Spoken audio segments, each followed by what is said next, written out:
Electrode potential বা তড়িৎদ্বার বিভব নিয়ে আমরা এখন অনেক কিছু জানার চেষ্টা করব। তার আগে তোমাদেরকে একটা কনসেপ্ট দেখাবো, একটা না আমি দুইটা কনসেপ্ট দেখাবো। প্রথম কনসেপ্ট হচ্ছে এটা, তুমি যদি কপারের তৈরি কোনো একটা মেটালকে বা ধাতুকে কপারের কোনো একটা লবণের মধ্যে নিমজ্জিত করো, দ্যাট মিনস আমি ধরে নিলাম এটা হচ্ছে আমাদের কপার সালফেট।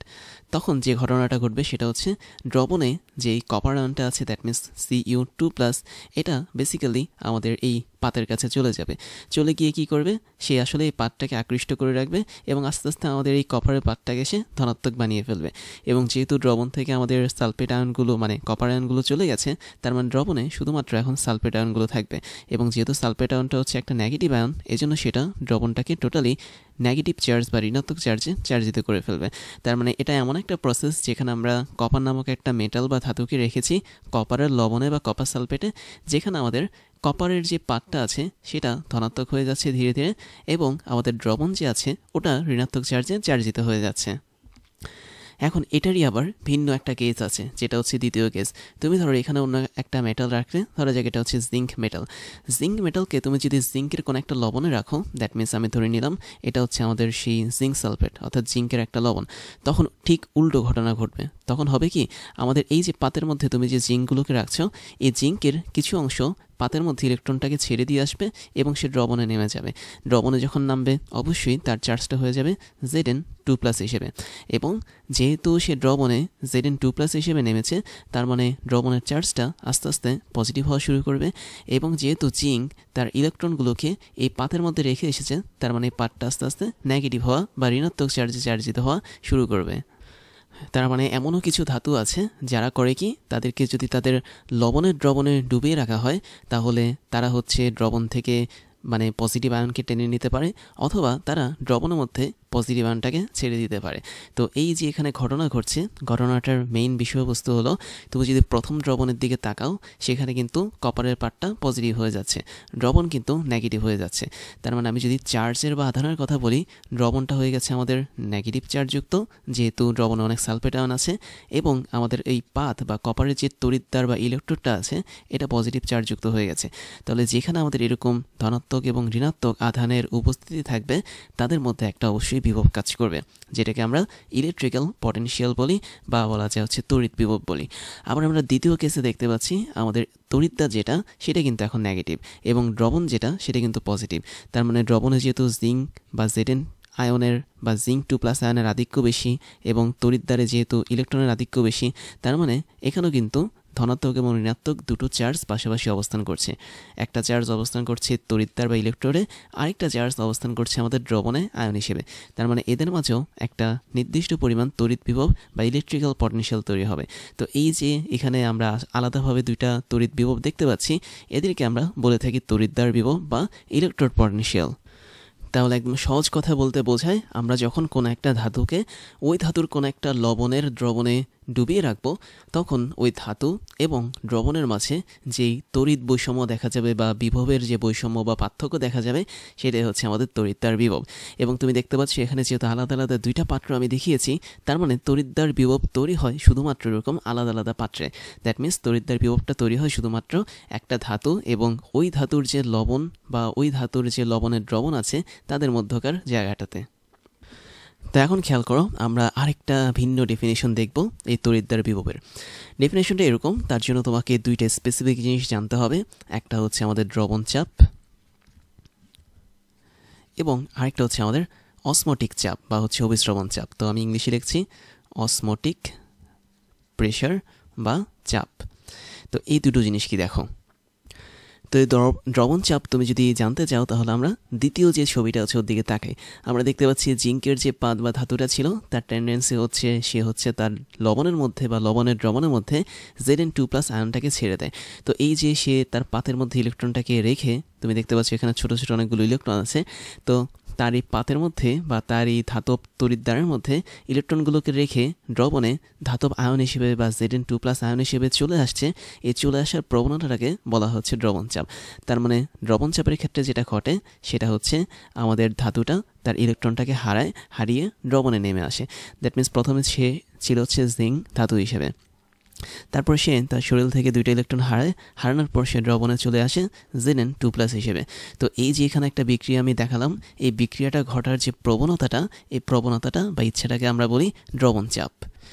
দ্যাট মিনস আমাদের এখানে জিঙ্ক ধাতুর দ্রবণ চাপের জন্য জিঙ্ক আয়ন হিসেবে সে দ্রবণে চলে আসে। এখন আমি বলবো অসমোসিস চাপ বা অসমোটিক চাপ, এটাকে বেসিক্যালি অসমোটিক চাপই বলা হয় বা অবিস্ট্রমণিক চাপ বলা হয়। এবং এটার মানে কি? এটার মানে হচ্ছে তুমি যদি প্রথম পাত্রের দিকে তাকাও, দ্রবণে কিন্তু আগে থেকে আমাদের কপার সালফেটের কপার দ্রবণ মানে কপার আয়ন ছিল, Cu2+ আয়ন ছিল। এই কপার আয়ন যেটা আছে সেটা একটা টেন্ডেন্সি তৈরি করে, তার ইচ্ছা হয় হচ্ছে সে কপার যুক্ত যেই ধাতব পাতটা আছে বা ইলেকট্রোডটা আছে তার দিকে ছুটে যাওয়ার। তো এই যে দ্রবণ থেকে আমাদের ধনাত্মক ধাতব আয়নটা পাতের মধ্যে বা তড়িৎদ্বারের মধ্যে ছুটে চলে যাচ্ছে, এই ছুটে চলে যাওয়ার যে প্রবণতা বা যে ইচ্ছা, এটাকে আমরা বলি অসমোটিক চাপ। এবং কপার যখন আমাদের 2+ আয়ন হিসেবে কপার ধাতুর কাছে যাবে, তখন সে এই কপার ধাতু থেকে ইলেকট্রনটা গ্রহণ করবে। দ্যাট মিনস ইলেকট্রোড থেকে ইলেকট্রন গ্রহণ করে সে হচ্ছে কপার ধাতুতে কনভার্ট হবে। দ্যাট মিনস সে দ্রবণে ছিল Cu2+ হিসেবে, পরবর্তীতে সে হচ্ছে আমাদের এই কপারের তড়িৎদ্বারে গেল, যাওয়ার পর সেখানে সে কিছু ইলেকট্রন পেল। কয়টা ইলেকট্রন পেল? ধরো 2টা করে ইলেকট্রন পেল। তারপর ফাইনালি সেই 2টা ইলেকট্রন নিয়ে সরাসরি কপার ধাতুতে কনভার্ট হবে। দ্যাট মিনস সে এখন সলিড কপারে কনভার্ট হবে। তো এই যে দ্রবণ থেকে আমাদের ধনাত্মক আয়নটা তড়িৎদ্বারের কাছে ছুটে চলে যাচ্ছে, এই ছুটে চলে যাওয়ার প্রবণতাটাকে বলা হয় অসমোটিক চাপ। তার মানে আমরা এই দুটো চাপের আলাদাভাবে স্পেসিফিকেশন করতে পারি। যেমন আমি যদি ধাতুর দ্রবণ চাপের কথা বলি, তাহলে খেয়াল করে দেখো দ্রবণ চাপটা কিন্তু ধাতুর জন্য হয়। আমি একটা জিনিস বলতে ভুলে গিয়েছি তোমাদেরকে, আমরা দ্বিতীয় ছবির জন্য যে ধাতুটা দেখতে পাচ্ছি জিঙ্ক ধাতু, এই ধাতুর জন্য শুধুমাত্র দ্রবণ চাপ কাজ করবে। আর অসমোটিক চাপটা কি জন্য কাজ করবে? দ্রবণের জন্য কাজ করবে। তার মানে আমাদের প্রথম ছবির মধ্যে যে দ্রবণ আছে, সেই দ্রবণে যে কপার 2+ আয়ন আছে, এই কপার 2+ আয়নের জন্য অসমোটিক চাপ কাজ করে, আর ধাতুর জন্য কেবলমাত্র দ্রবণ চাপ কাজ করে। এবং দ্রবণ চাপকে তুমি চাইলে যে কোনো একটা জিনিস দিয়ে প্রকাশ করতে পারো। তো বেসিক্যালি আমি এটাকে কথার কথা দ্রবণ চাপটাকে P1 দিয়ে প্রকাশ করতে পারি, অসমোটিক চাপটাকে আমি P2 দিয়ে প্রকাশ করতে পারি, কোনো সমস্যা নেই। তো আমি তোমাকে বলেছিলাম যে এই দ্রবণ চাপ এবং অসমোটিক চাপের মাধ্যমেই আমরা তড়িৎদ্বার বিভবকে বের করব। তো এটা বের করার সিস্টেম হচ্ছে কি, যদি আমরা কোনো একটা তড়িৎ রাসায়নিক কোষ দেখি এবং ওই তড়িৎ রাসায়নিক কোষের মধ্যে কী থাকবে? অবশ্যই এই 2 ধরনের কোষ থাকবে। দ্যাট মিনস এই 2 ধরনের কোষকে আমি যদি যুক্ত করি লবণ সেতুর মাধ্যমে এবং একটা তড়িৎ পরিবাহীর মাধ্যমে, তবেই তো আমরা একটা তড়িৎ রাসায়নিক কোষ পাবো, তাই না? তো আমি যদি কোনো একটা ধাতুর তড়িৎদ্বার বিভব বের করতে চাই, যে কোনো একটা ধাতুর তুমি ধরো তড়িৎদ্বার বিভব বের করবে, হতে পারে সেটা জিঙ্ক ধাতু, হতে পারে সেটা কপার ধাতু, তাহলে তোমাকে কি করতে হবে? জাস্ট এই দুটো জিনিস বিয়োগ করতে হবে। তার মানে আমি যদি কোনো একটা ইলেকট্রোড পটেনশিয়ালকে ই দিয়ে প্রকাশ করি, ইলেকট্রন পটেনশিয়ালকে কিন্তু মোটামুটি ই দিয়ে প্রকাশ করা হয়, তো সেক্ষেত্রে তুমি এই জিনিসটার মান পাবে। প্রথমে হচ্ছে আমাদের দ্রবণ চাপ বসবে, দ্যাট মিনস P1 মাইনাস আমাদের বসবে হচ্ছে অবিস্ট্রবণিক চাপ বা অসমোটিক প্রেশার। তো এই জিনিসটা হচ্ছে আমাদের মেইন সূত্র, যেটার মাধ্যমে আমরা তড়িৎদ্বার বিভবকে বের করতে পারি। তাহলে কোনো একটা দ্রবণের মধ্যে আমি যদি ওই দ্রবণের যে লবণটা আছে, সে লবণের মানে যে ধাতব লবণ আছে, সেই ধাতুটাকে যদি এখানে বসিয়ে দিই, দ্যাট মিনস এরকম যদি 2টা আলাদা তড়িৎ বিশ্লেষ্য পাত্র তৈরি করি, তাহলে তাদের মধ্যে থাকা দ্রবণ চাপ এবং অসমোটিক চাপের পার্থক্যটাই হচ্ছে কি তার তড়িৎদ্বার বিভব। এখন মেইন কথায় আসি, আমাদের এখানে কয়েকটা কন্ডিশন আছে। কন্ডিশনটা হচ্ছে কি, আমাদের P1 এবং P2 এর মধ্যে কয়েকটা কন্ডিশন কাজ করে। P1 P2 এর চেয়ে বড় হতে পারে, আবার P1 P2 এর চেয়ে ছোট হতে পারে, অথবা কখনো কখনো P1 এবং P2 এদের মান কিন্তু সমান হতে পারে। তো 3টা আলাদা আলাদা কন্ডিশনের কাজ কি সেটা আমরা এখন দেখব। খেয়াল করে দেখো, আমাদের যদি P1 বড় হয় P2 এর চেয়ে, তখন কি হবে? P1 কোন ক্ষেত্রে আমি বলেছিলাম? P1 মানে হচ্ছে আমাদের দ্বিতীয় কেসটা, দ্যাট মিনস ধাতু এই ক্ষেত্রে তার আয়নটা দ্রবণে ছেড়ে দিবে, তাই না? তার মানে P1 P2 এর চেয়ে যদি বড় হয়, তাহলে আমাদের দ্বিতীয় কেসটা ঘটবে। দ্যাট মিনস আমাদের যে ধাতুটা আছে, দ্বিতীয় কেস মানে হচ্ছে আমাদের দ্বিতীয় পাত্রের কথা বলেছি, আমাদের ধাতুটা কি করবে? তার ইলেকট্রনগুলো পাতের মধ্যে রেখে বা তড়িৎদ্বারের মধ্যে রেখে দ্রবণে আয়ন হিসেবে আত্মপ্রকাশ ঘটবে। তার মানে এই ক্ষেত্রে আমি বলতে পারি আমাদের যে সেকেন্ড পাত্রটা আছে, সেকেন্ড পাত্রের যে ঘটনাটা ঘটছে, এই ঘটনাটা হচ্ছে আমাদের P1 > P2 এর জন্য।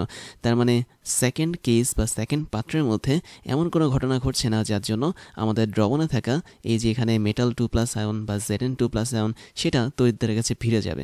তার মানে যেহেতু দ্রবণের মধ্যে থাকা Zn2+ আয়ন তড়িৎদ্বারের কাছে ফিরে যাচ্ছে না, এর মানে হচ্ছে আমাদের P2 এর মানটা কম, দ্যাট মিনস অসমোটিক চাপের মানটা কম, এই জন্য সে যেতে পারছে না।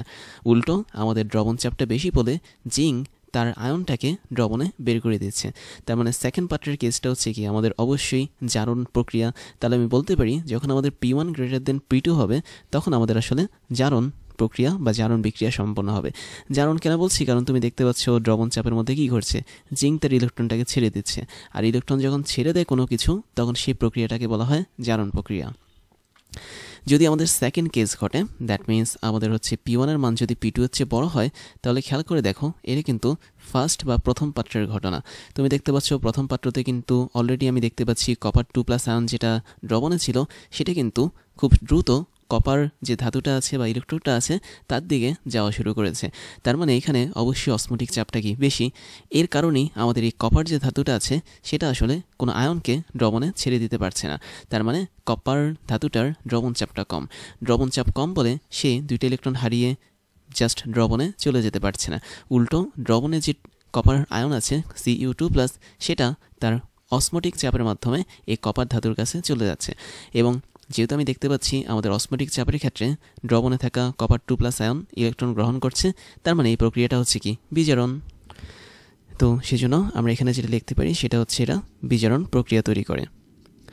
এবং ফাইনাল আরেকটা কেস আছে, সেটা হচ্ছে P1 এবং P2 যদি সমান হয় তাহলে কি হবে।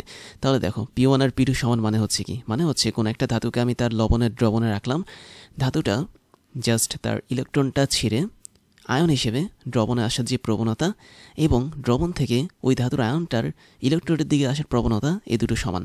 যদি সমান হয় তাহলে কোনো ঘটনাই ঘটবে না।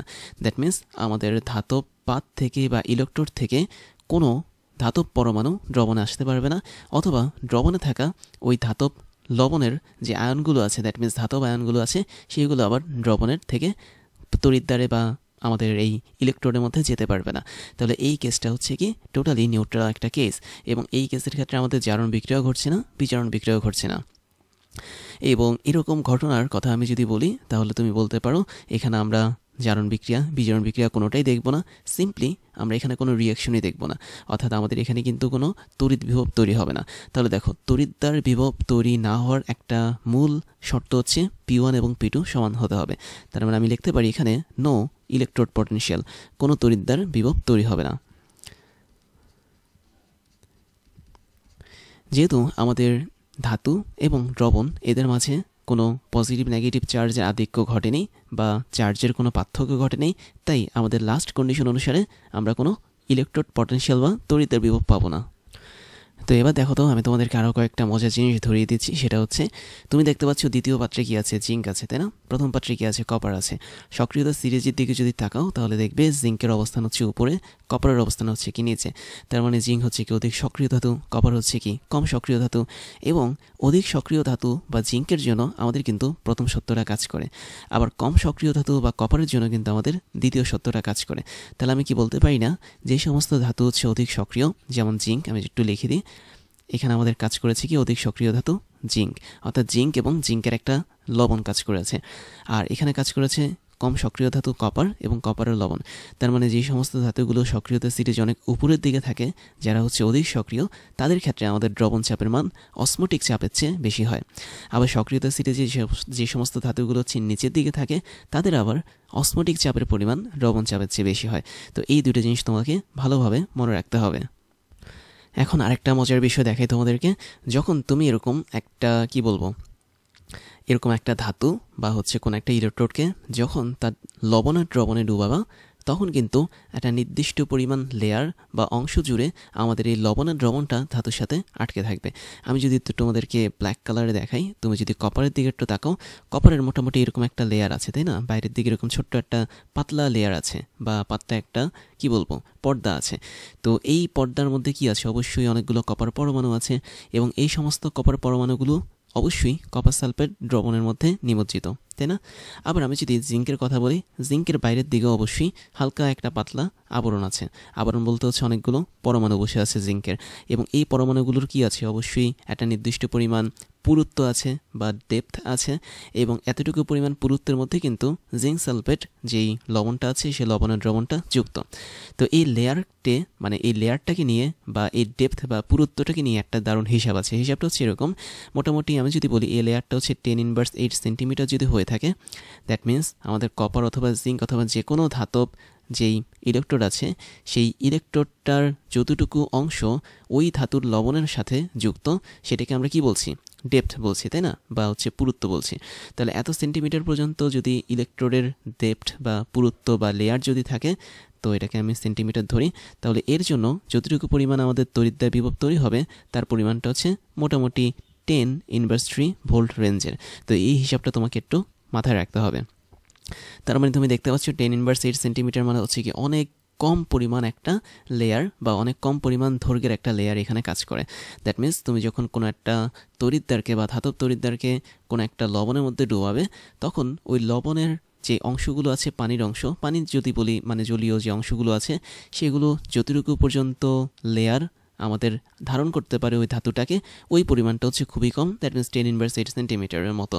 তো ওই পরিমাণ জায়গার জন্য আমাদের যে পরিমাণ তড়িৎদ্বার বিভব তৈরি হয় সেটা মোটামুটি 10⁻³ ভোল্টের মতো তৈরি হয়।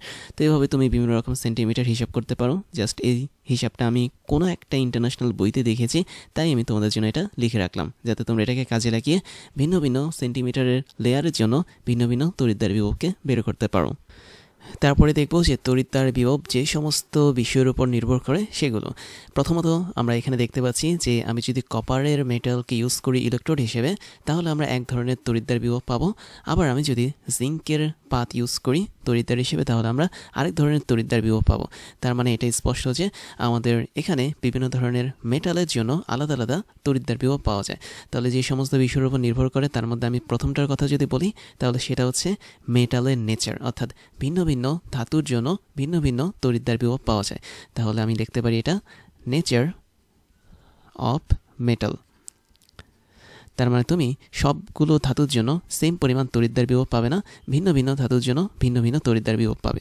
তারপর আরেকটা বিষয়ের উপর সেটা নির্ভর করে, সেটা হচ্ছে তোমরা এই যে এখানে যেই দ্রবণগুলো দিয়েছো, যে দ্যাট মিনস আমরা এখানে দেখতে পাচ্ছি কপার মেটালটাকে বসানো হয়েছে কপার নাইট্রেট দ্রবণে, যেটা একটা লবণ।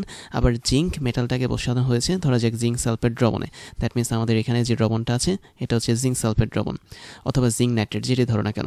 তো আমি যদি ভিন্ন ভিন্ন দ্রবণ ইউজ করি, তাহলে আমাদের এই দ্রবণগুলোর জন্য কিন্তু তড়িৎদ্বার বিভবের মান ভিন্ন ভিন্ন হবে। দ্যাট মিনস সোজা কথা যদি বলি, আমরা এখানে যে এই দ্রবণগুলো ইউজ করছি এই দ্রবণগুলোর কি থাকে, নির্দিষ্ট মানে ঘনমাত্রা থাকে বা কনসেন্ট্রেশন থাকে। তো এই যে নির্দিষ্ট ঘনমাত্রা, আমি যদি এই ঘনমাত্রাটাকে পরিবর্তন করি, আমাদের তড়িৎদ্বার বিভবের মানও পরিবর্তন হবে। তাহলে আমি বলতে পারি আমাদের দ্বিতীয় যে বিষয়ের উপর নির্ভর করে তড়িৎদ্বার বিভব, সেটা হচ্ছে ঘনমাত্রার উপর নির্ভর করে। কার ঘনমাত্রা? আমরা ওই তড়িৎদ্বারগুলোকে যেই সমস্ত লবণের দ্রবণে ডুবিয়ে রেখেছি ওই সমস্ত লবণের ঘনমাত্রা। তাহলে ঘনমাত্রা অফ দ্রবণ, সহজ কথা আর কি, বাংলা ইংলিশ মিশিয়ে লিখলাম যে দ্রবণের যে ঘনমাত্রাটা আছে সেই ঘনমাত্রা যদি কম হয় তড়িৎদ্বার বিভব একরকম হবে, ঘনমাত্রা যদি বেশি হয় তাহলে তড়িৎদ্বার বিভব অন্যরকম হবে।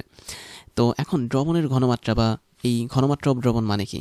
দ্রবণের ঘনমাত্রা বলতে বোঝায় এই যে এখানে কপার নাইট্রেট যে দেখতে পাচ্ছ, এখানে কিন্তু কপারের 2+ আয়ন কাজ করে। আবার জিঙ্ক সালফেট যে দেখতে পাচ্ছ, এখানে কিন্তু Zn2+ আয়ন কাজ করে।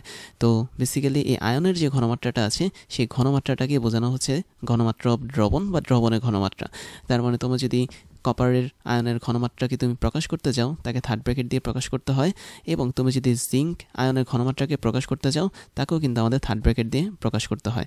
তাহলে এই যে জিঙ্ক আয়নের ঘনমাত্রা এবং কপার আয়নের ঘনমাত্রা বা লবণের দ্রবণের যেই ধাতু আছে সে ধাতুর যেই আয়নটা আছে সেই আয়নের ঘনমাত্রার উপর আসলে তড়িৎদ্বার বিভব নির্ভর করে। তার মানে এই না এটা যে আমাদের নাইট্রেট আয়নের উপর নির্ভর করবে বা হচ্ছে সালফেট আয়নের উপর নির্ভর করবে। বেসিক্যালি এটা হচ্ছে যে ধাতুর লবণ তুমি এখানে ইউজ করেছো ওই ধাতুর লবণের যে ধাতব আয়নটা আছে ওর ঘনমাত্রার উপর বেসিক্যালি আমাদের এখানে তড়িৎদ্বার বিভবটা নির্ভর করে। দ্যাট মিনস এখানে কপার আয়ন, এখানে হচ্ছে জিঙ্ক আয়ন। তার মানে আমি সহজ কথা বলতে পারি আমাদের এখানে দ্রবণের যে ঘনমাত্রাটা থাকবে এটা হচ্ছে ওই মেটালের বা ধাতুর ঘনমাত্রা। তো আমি মেটালটাকে এম দিয়ে লিখতে পারি এবং এই মেটাল বা ধাতুর আধানটাকে এন দিয়ে প্রকাশ করতে পারি। তো এই যে এখানে m⁴n+ এই ঘনমাত্রার উপরই আসলে তড়িৎদ্বার বিভবটা নির্ভর করে। তারপরে আরেকটা বিষয় আছে, সেটা হচ্ছে আমরা যদি ঘনমাত্রাটা বাড়াই তাহলে কি হবে, বিক্রিয়া অবশ্যই তাড়াতাড়ি সংঘটিত হবে, আর ঘনমাত্রা কমালে কি হবে, বিক্রিয়া ধীরে ধীরে সংঘটিত হবে। তো এই সমস্ত কারণেও কিন্তু আমাদের তড়িৎদ্বার বিভবের মান চেঞ্জ হয়ে যায়। এবং ফাইনালি আরেকটা বিষয় হচ্ছে তাপমাত্রা বা টেম্পারেচার। তাহলে তাপমাত্রার কথা যদি বলি তাহলে আমি বলতে পারি তাপমাত্রা যদি আমি বাড়াই বা কমাই কোনো একটা নির্দিষ্ট এরকম দ্রবণে, তখন কিন্তু তড়িৎদ্বার বিভবের মান কমতেও পারে বাড়তেও পারে। দ্যাট মিনস তোমরা তো জানো যে তাপমাত্রা যদি বাড়ানো হয় তাহলে বিক্রিয়া হচ্ছে সামনের দিকে আগাবে বা দ্রুত হচ্ছে বিক্রিয়াটা, মানে বিক্রিয়কগুলো উৎপাদে কনভার্ট হবে। আর তাপমাত্রা যদি কমাও তাহলে কি হয়, উৎপাদগুলো মানে আস্তে আস্তে তৈরি হয়। তো এই যে তাপমাত্রা বাড়ানোর ফলে বিক্রিয়ার গতি বেড়ে যায় বা গতিশক্তি বেড়ে যায়, যার জন্য আমাদের এখানে তড়িৎদ্বার বিভবের যে মানগুলো আছে সেগুলো কিন্তু হেরফের হয়। তাহলে এই তিনটা বিশেষ কেস আছে যেগুলোর উপর আসলে আমাদের তড়িৎদ্বার বিভব নির্ভর করে। তো এবার আমরা যেটা দেখব সেটা হচ্ছে তড়িৎ রাসায়নিক কোষের যে তড়িৎদ্বার বিভব আছে এটা আসলে দুই ধরনের। একটা হচ্ছে আমাদের জারণ তড়িৎদ্বার বিভব, আর একটা হচ্ছে আমাদের বিজারণ তড়িৎদ্বার বিভব। তো এগুলো কীভাবে কাজ করে দেখো, আমরা আবারও প্রথম ছবিটার দিকে চলে আসছি। আমরা দেখতে পাচ্ছি এখানে পাশাপাশি দুইটা ছবি আছে। প্রথম ছবিতে দেখতে পাচ্ছি আমাদের জিঙ্ক যে মেটালটা আছে সেটা কি করছে, জিঙ্ক পাত মানে জিঙ্কের পাত বা তড়িৎদ্বারের মধ্যে ইলেকট্রনগুলোকে ছেড়ে দিয়ে দ্রবণে Zn2+ হিসেবে আত্মপ্রকাশ ঘটিয়েছে। তার মানে প্রথমে সে ছিল Zn এবং পরবর্তীতে সে দুইটা ইলেকট্রন তার শরীর থেকে বের করেছে, বের করে সে Zn2+ আয়নে কনভার্ট হয়েছে। তো এই যে এখানে ঘটনাটা দেখতে পাচ্ছ এটা কিন্তু জারণের ঘটনা। এবং আমি যদি দ্বিতীয় ঘটনাটা দেখাই, এখানে খেয়াল করে দেখো এখানে কিন্তু মোটামুটি উল্টা ঘটনা ঘটছে। দ্যাট মিনস আমাদের কি বলবো, যে দ্রবণের মধ্যে ছিল আয়রন বা ফেরাস আয়ন, সেটা পরবর্তীতে আমাদের এই যে আয়রনের যে মেটালটা আছে বা তড়িৎদ্বারটা আছে ওই তড়িৎদ্বারের কাছে চলে গেছে। তার মানে এখানে দ্রবণে শুরুতে ছিল Fe2+ বা ফেরাস আয়ন, এবং সেটা তড়িৎদ্বারের কাছে গিয়ে দুইটা ইলেকট্রন গ্রহণ করেছে, গ্রহণ করার পর সরাসরি আয়রন সলিডে কনভার্ট হয়েছে বা বলা যায় কঠিন আয়রনে কনভার্ট হয়েছে। তো এখানে আমাদের যে ঘটনা ঘটেছে সেটা অবশ্যই কি বিজারণ, এবং তোমরা জানো যে এইভাবে আমাদের জারণও ঘটতে পারে এবং বিজারণও ঘটতে পারে নির্দিষ্ট কিছু তড়িৎ বিশ্লেষক কোষে। তো প্রথম ঘটনা যে জারণ ঘটেছে, জারণ ঘটনার ফলে আমাদের এই যে এখানে থাকা তড়িৎদ্বার এবং এই যে এখানে থাকা দ্রবণ, এদের মাঝে যেই বিভব পার্থক্য তৈরি হয়েছে সেটাকে আমরা জারণ তড়িৎদ্বার বিভব বলে থাকি। আবার দ্বিতীয় পাত্রে যেহেতু বিজারণ ঘটেছে, তুমি দ্বিতীয় পাত্রে এখানে আয়রনের বদলে কপারকেও ইউজ করতে পারো, কোনো সমস্যা নেই, কপারও কিন্তু সেম ঘটনা ঘটায়। তো দ্বিতীয় পাত্রে আমি দেখতে পাচ্ছি যে এখানে আমাদের এই তড়িৎদ্বার এবং এই যে দ্রবণ এদের মাঝেও কিন্তু একটা পটেনশিয়াল ডিফারেন্স বা বিভব তৈরি হয়েছে। তো এই তড়িৎ বিভবটাকে আমরা বলি বিজারণ তড়িৎদ্বার বিভব। তার মানে জারণ তড়িৎদ্বার বিভবের ক্ষেত্রে যেটা হয় সেটা হচ্ছে আমাদের যেই তড়িৎদ্বারটা থাকে সেটা হচ্ছে নেগেটিভ চার্জে চার্জিত হয় এবং দ্রবণ যেটা থাকে সেটা কিন্তু পজিটিভ চার্জে চার্জিত হয়।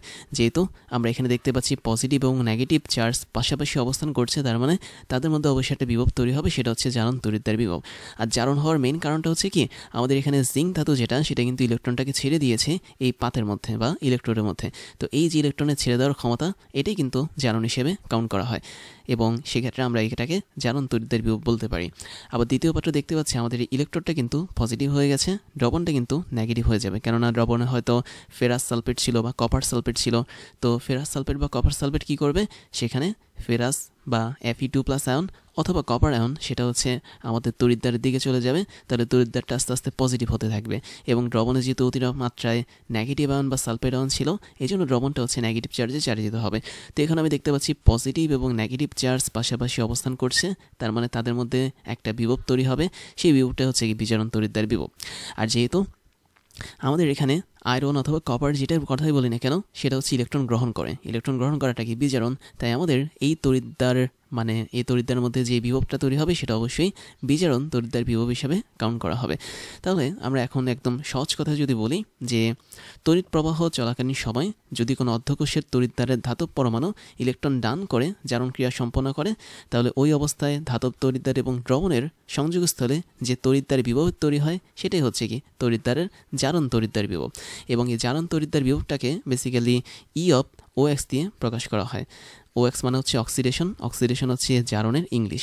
এবং আমি যদি বিজারণ তড়িৎদ্বার বিভবের কথা এক সেন্টেন্সে বলি তাহলে আমি বলতে পারি তড়িৎ প্রবাহ চলাকালীন সময় কোনো অর্ধকোষের তড়িৎ বিশ্লেষ্য দ্রবণ থেকে ধাতব আয়ন দ্রবণে ডোবানো ধাতব পাতে এসে ইলেকট্রন গ্রহণ করে বিজারণ ক্রিয়া সম্পন্ন করতে পারে। তখন ধাতব পাত বা তড়িৎদ্বার ও দ্রবণের সংযোগস্থলে যে তড়িৎদ্বার বিভবের তৈরি হয় তাকে আমরা তড়িৎদ্বারের বিজারণ তড়িৎদ্বার বিভব বলে থাকি এবং এটাকে বেসিক্যালি প্রকাশ করা হচ্ছে E(R) দিয়ে। দ্যাট মিনস অনেক বইতে আমি দেখেছি এটা ই অফ আর দিয়েও প্রকাশ করা হয় অথবা ই অফ আর ই ডিও দিয়েও প্রকাশ করা হয়। তো আর ইডি মানে হচ্ছে কি রিডাকশন, আর রিডাকশন মানে হচ্ছে কি বিজারণ। তাহলে অক্সিডেশন হচ্ছে জারণ, রিডাকশন হচ্ছে বিজারণ, এবং এদের জন্য তড়িৎদ্বার বিভবগুলোকে ই অফ ও এক্স অথবা ই অফ আর ইডি দিয়ে প্রকাশ করা হয়। তো এখন আমাদের আরও কয়েকটা বিষয় আছে, সেটা হচ্ছে এই তড়িৎদ্বারগুলো স্পেসিফিক মান আছে, এই মানগুলো সম্পর্কে একটু জানতে হবে। তো চলো এগুলো সম্পর্কে একটু জেনে ফেলি। যেমন আমি যদি একটা বাস্তব উদাহরণ তোমাদেরকে দেখাই, আমি যদি কপারের কথাই বলি, খেয়াল করে দেখো আমাদের কিন্তু এখানে কপার নাই, তো আমাদের এখানে হচ্ছে জিঙ্ক আছে আর একটা হচ্ছে আয়রন আছে। তো আমরা একটা কাজ করতে পারি, আমরা সরাসরি তোমাদেরকে আরেকটা জিনিস দেখে, সেটা হচ্ছে ধাতু সক্রিয়তা সিরিজ অনুসারে প্রত্যেকটা ধাতুর কিছু জারণ বিভব দেখব এবং বিজারণ বিভব দেখব। আর আরেকটা জিনিস বলে রাখি, আমরা যখন ম্যাথমেটিক্যাল ক্যালকুলেশন করব তখন আমরা বেশিরভাগ সময় E of R ED use করব। দ্যাট মিনস তড়িৎ বিজারণ বিভবকে ইউজ করব, তড়িৎ জারণ বিভবকে আমরা ইউজ করব না। তো এগুলোর মান কিভাবে কাজ করে সেটা আমরা তড়িৎ রাসায়নিক সিরিজের মাধ্যমে একটু দেখি। তাহলে দেখো আমাদের এখনকার টপিক হচ্ছে তড়িৎদ্বার বিভব অনুসারে ধাতুর সক্রিয়তা সিরিজ। তাহলে এই যে ধাতুর সক্রিয়তা সিরিজ তোমরা পাশে দেখতে পাচ্ছ, আমরা একদম সবার উপরে সবচেয়ে বেশি সক্রিয় ধাতু লিথিয়ামকে রেখেছি আর সবার নিচে সবচেয়ে কম সক্রিয় ফ্লোরিনকে রেখেছি। তো এই যে এখানে একটা ধাতুর সিকোয়েন্স দেখতে পাচ্ছি, তো সেই অনুসারে আমরা বলতে পারি লিথিয়াম হচ্ছে কি সবচেয়ে বেশি সক্রিয়, এবং এটার অবস্থান কিন্তু হাইড্রোজেনের উপরে, এবং বাকি যে ধাতুগুলো আছে হাইড্রোজেনের নিচে এরা কি কম সক্রিয়। আবার আমরা যদি লিথিয়ামের সাথে ম্যাঙ্গানিজ অথবা জিঙ্কের কম্পেয়ার করি তাহলে দেখতে পাবো এরা আবার একটু কম সক্রিয় ধাতু। তো আমি তোমাদেরকে এখন যেটা বোঝাবো সেটা হচ্ছে এই যে তড়িৎদ্বার বিভবটা বিজারণ মানও হতে পারে, জারণের মানও হতে পারে, তাই না? তো আমরা এখানে কি বলেছিলাম যে বিজারণ তড়িৎদ্বার বিভব নিয়ে আমরা কাজ করব, এবং আমাদের ছকের মধ্যে কিন্তু তাই দেওয়া আছে। আমরা কিভাবে কাজটা করেছি খেয়াল করে দেখো। যখন আমরা বিজারণ তড়িৎদ্বার হিসেবে এদেরকে কাজে লাগাবো, এর মানে হচ্ছে কি তারা প্রথমে পজিটিভ আধানযুক্ত থাকবে, তারপরে তার ইলেকট্রনটাকে গ্রহণ করে জাস্ট ধাতুতে কনভার্ট হবে। এবং বিজারণ তড়িৎদ্বারকে প্রকাশ করা হয় অনেকটা এভাবে, খেয়াল করে দেখো। এই যে এখানে প্রথমে লিথিয়ামটা ছিল হচ্ছে পজিটিভ আয়নযুক্ত, তারপরে সে একটা ইলেকট্রন গ্রহণ করে লিথিয়াম ধাতুতে কনভার্ট হয়েছে। তো এই যে ইলেকট্রনটা গ্রহণ করেছে, গ্রহণ করাটা হচ্ছে কি বিজারণ। তার মানে আমরা সেটাকে প্রকাশ করতে পারি প্রথমে লিথিয়াম আয়ন থেকে, তারপর লিথিয়াম ধাতু, এবং মাঝখানে একটা এরকম সাইন দিতে পারি, যেটা সম্পর্কে আমরা জানি। তার মানে এটা একটা অর্ধকোষকে রিপ্রেজেন্ট করে। এবং আমরা যখন অর্ধকোষকে প্রকাশ করা শিখেছিলাম তখন দেখেছিলাম যে একটা পাশে আমরা কি রাখি, আয়নকে রাখি অথবা ধাতুকে রাখি, অপর পাশে কিন্তু আয়ন কিংবা ধাতুকে রাখি। ঠিক একইভাবে তুমি বিজারণ তড়িৎদ্বারকে এভাবে প্রকাশ করতে পারো। অর্থাৎ আমি একটু তোমাদেরকে সহজে বলি, ধরো তুমি কোনো একটা ধাতুকে নিয়ে তার লবণের দ্রবণে ডোবালে, তার মানে সেখানে একটা তড়িৎদ্বার বিভব তৈরি হবে। এখন তোমার যে তড়িৎদ্বারটা তৈরি হয়েছে, এই তড়িৎদ্বারটা কিন্তু জারণ তড়িৎদ্বার হিসেবেও কাজে লাগাতে পারো অথবা বিজারণ তড়িৎদ্বার হিসেবেও তুমি কাজে লাগাতে পারো। এখন তুমি যদি কথার কথা জারণ তড়িৎদ্বার হিসেবে কাজে লাগাও, কথার কথা আমি তোমাকে লিথিয়াম দিলাম এবং লিথিয়াম সালফেট বা সামথিং এরকম একটা লবণের মধ্যে তুমি লিথিয়াম ধাতুকে ডোবালে, তোমার যদি টেন্ডেন্সি থাকে লিথিয়াম ধাতুটাকে আমি এখানে জারণ তড়িৎদ্বার হিসেবে কাজে লাগাবো, তখন কি হবে? তখন হবে হচ্ছে লিথিয়াম প্রথমে ধাতু ছিল, সে একটা ইলেকট্রন ট্যাগ করবে, ট্যাগ করার পর সে লিথিয়াম 2+ আয়নে কনভার্ট হবে, তাই না? না, 2+ না, শুধুমাত্র লিথিয়াম প্লাস আয়নে কনভার্ট হবে। তাহলে লিথিয়াম প্রথমে যে ধাতু ছিল সেটা কি ছিল?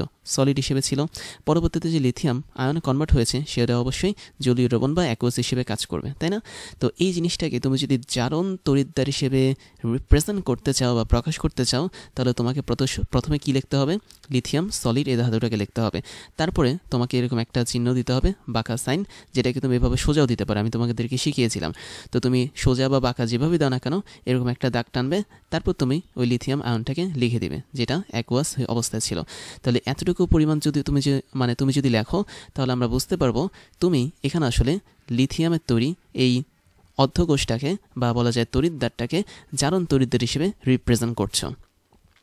এখন আমি যদি বলি আমরা লিথিয়ামের তৈরি এই তড়িৎদ্বারটাকে বিজারণ তড়িৎদ্বার হিসেবে রিপ্রেজেন্ট করব, তাহলে সেটাও তুমি করতে পারো তোমার ইচ্ছা মতো। তাহলে কি করতে হবে? টোটাল প্রসেসটা উল্টে দিতে হবে। দ্যাট মিনস আমরা তখন ধরে নেব কি আমাদের দ্রবণে আছে লিথিয়াম প্লাস আয়ন, এবং এই আয়নটা কি করেছে? একটা ইলেকট্রন গ্রহণ করেছে, এবং একটা ইলেকট্রন গ্রহণ করে সে এখন লিথিয়াম ধাতুতে কনভার্ট হয়েছে। তাহলে ইলেকট্রন গ্রহণ করাটা হচ্ছে কি অবশ্যই বিজারণ। তার মানে আমরা এখন লিথিয়ামের তৈরি এবং লিথিয়ামের সাথে ওর লবণের মাধ্যমে তৈরি করা যে তড়িৎদ্বারটা দেখতে পাবো সেটা এখন বিজারণ তড়িৎদ্বার হিসেবে কাজ করবে। এবং এটাকে তুমি কিভাবে প্রকাশ করবে আমি নিচে লিখছি।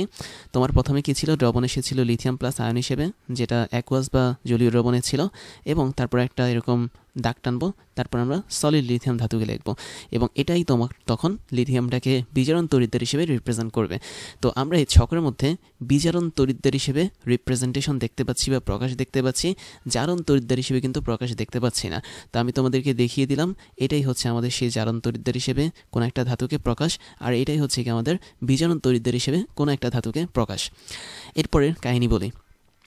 আমরা এখানে সবগুলো আয়ন মোটামুটি দেখতে পাচ্ছি বিজারণ তড়িৎদ্বারের আন্ডারে। তারপর হচ্ছে বিজারণ তড়িৎদ্বার বিক্রিয়া। হ্যাঁ, আমি এই বিক্রিয়াগুলো কিন্তু অলরেডি লিখেছি। তুমি দেখো, তুমি এই বিজারণ বিক্রিয়ার সাথে আমাদের এই বিক্রিয়াটা কিন্তু হুবহু মিলাতে পারবে। That means lithium plus ion যেটা দ্রবণে ছিল সেটা একটা ইলেকট্রন গ্রহণ করে লিথিয়াম সলিডে কনভার্ট হয়েছে। তার মানে তোমরা জাস্ট দ্বিতীয় অংশটা দেখতে পাচ্ছ এই ছকে। দ্বিতীয় অংশটা মানে কি? জারণ মানে বিজারণ বিক্রিয়াটা দেখতে পাচ্ছ এবং বিজারণ তড়িৎদ্বারের প্রকাশটাকে তুমি দেখতে পাচ্ছ। কিন্তু এই ছকের মধ্যে জারণ বিক্রিয়া এবং জারণ তড়িৎদ্বারের যে প্রকাশ সেটাকে কিন্তু দেখানো হয়নি। তো সমস্যা নেই, আমি তোমাদেরকে দেখিয়ে দিলাম। তোমরা এই পদ্ধতি অনুসরণ করে বাকি প্রত্যেকটা ধাতুর জারণ তড়িৎদ্বার বিক্রিয়া এবং জারণ তড়িৎদ্বার এই দুটো বের করতে পারবে। এখন আমাদের সবচেয়ে ইম্পর্টেন্ট কথায় আসি, সেটা হচ্ছে এই মানগুলো নিয়ে আমরা এখন কিছু কাজ করব। তুমি দেখো, আমরা এখানে একটা জিনিস দেখতে পাচ্ছি ছকের এই জায়গাটাতে, সেটা হচ্ছে প্রমাণ বিজারণ তড়িৎদ্বার বিভব। তার মানে আমি যদি একটা নির্দিষ্ট ধাতুকে নেই, ধরো এম হচ্ছে আমাদের সেই মেটাল এবং এই ধাতুটাকে আমি নিলাম। ধাতুটাকে নিয়ে এম হচ্ছে আমাদের একটা ধাতু এবং ওই ধাতুর সাথে আমি কি করলাম? ওই ধাতুর একটা লবণকে যুক্ত করলাম। তার মানে এম এর একটা সল্ট বা লবণকে যুক্ত করলাম, তবে তো আমাদের একটা তড়িৎদ্বার তৈরি হয়, তাই না? একটা তড়িৎদ্বার তৈরি করতে হলে কি লাগে? তুমি যদি আগের ছবি দেখো, তুমি দেখতে পাচ্ছ একটা তড়িৎদ্বার তৈরি করতে জাস্ট একটা মেটাল বা ধাতুকে লাগে এবং ওই ধাতুর লবণটাকে দরকার হয়। তো আমি এই দুটো জিনিস নিলাম। নেওয়ার পর আমি দেখলাম কি সেখানে কিছু তড়িৎদ্বার বিভব তৈরি হয়েছে। অবশ্যই হবে, কেননা আমি ধাতু এবং ধাতুর দ্রবণে তাকে যদি চুবিয়ে রাখি বা ডুবিয়ে রাখি, তাহলে অবশ্যই সেখানে কিছু পরিমাণ তড়িৎদ্বার বিভব তৈরি করে। এবং এই যে তড়িৎদ্বার বিভব বা তৈরি করেছে, এই জিনিসটা একই সাথে জারণ তড়িৎদ্বার বিভব হিসেবেও কাজ করবে, বিজারণ তড়িৎদ্বার বিভব হিসেবেও কাজ করবে। তার মানে আমরা এর যে মানটা দেখতে পাচ্ছি, আমরা চাইলে সেটার অফ OXও বের করতে পারবো, অফ REDও বের করতে পারবো। এর মানে এই না যে শুধুমাত্র একটা ধাতু নিলাম আর ওই ধাতুর লবণটাকে নিলাম আর সেখান থেকে আমি একটা তড়িৎদ্বার বিভব পেলাম, সেটা শুধুমাত্র জারণ তড়িৎদ্বার বিভব। আসলে তা না, সেটা একই সাথে বিজারণ তড়িৎদ্বার বিভব হিসেবেও আমরা কাজে লাগাতে পারি।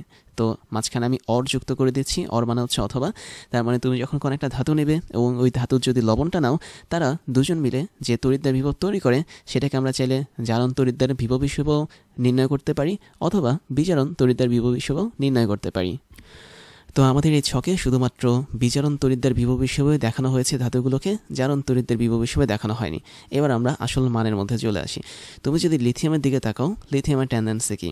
লিথিয়ামের টেন্ডেন্সি হচ্ছে, মানে ধাতুর টেন্ডেন্সি হচ্ছে সে হচ্ছে ইলেকট্রন ত্যাগ করবে, এবং সক্রিয় ধাতুর খুব ভালো একটা টেন্ডেন্সি হচ্ছে কি সে ইলেকট্রন ত্যাগ করে পজিটিভ আয়নে মানে রূপান্তর হবে। আর কম সক্রিয় ধাতুর যে টেন্ডেন্সি বা ইচ্ছা সেটা হচ্ছে সে ইলেকট্রন গ্রহণ করে, মানে তার আয়নগুলো ইলেকট্রন গ্রহণ করে সলিড ধাতু তৈরি করবে। তাহলে তুমি দেখতে পাচ্ছ লিথিয়াম যেহেতু আসলে জারণ বিক্রিয়ার জন্য আগ্রহী বা সে হচ্ছে ইলেকট্রন ত্যাগ করার জন্য আগ্রহী, এজন্য তার প্রমাণ বিজারণ তড়িৎদ্বার বিভবটা হচ্ছে নেগেটিভ। তার মানে আমি যদি প্রমাণ তড়িৎদ্বার বিজারণ বিভবের কথা বলি, এটাকে কিন্তু আমি অফ RED হিসেবে প্রকাশ করতে পারি, তাই না? RED মানে হচ্ছে কি রিডাকশন। তার মানে এখানে প্রত্যেকটা ভ্যালু দেওয়া আছে অফ RED হিসেবে, কিন্তু এরা কেউই কিন্তু অফ OX হিসেবে দেওয়া নেই। দ্যাট মিনস প্রমাণ জারণ তড়িৎদ্বার বিভব হিসেবে দেওয়া নেই। এখন আমি যদি লিথিয়ামের প্রথম মানটার দিকে তাকাই, এটা হচ্ছে নেগেটিভ 3 পয়েন্ট সামথিং, তার মানে অনেক কম একটা মান, তাই না? আবার পটাশিয়ামের দিকে যদি তাকাই, এই মানটাও কি অনেক কম। আবার আমি যদি দেখাই বেরিয়ামের দিকে, এটাও কি মোটামুটি কম। বাট সবচেয়ে কম কি? লিথিয়াম সবচেয়ে কম।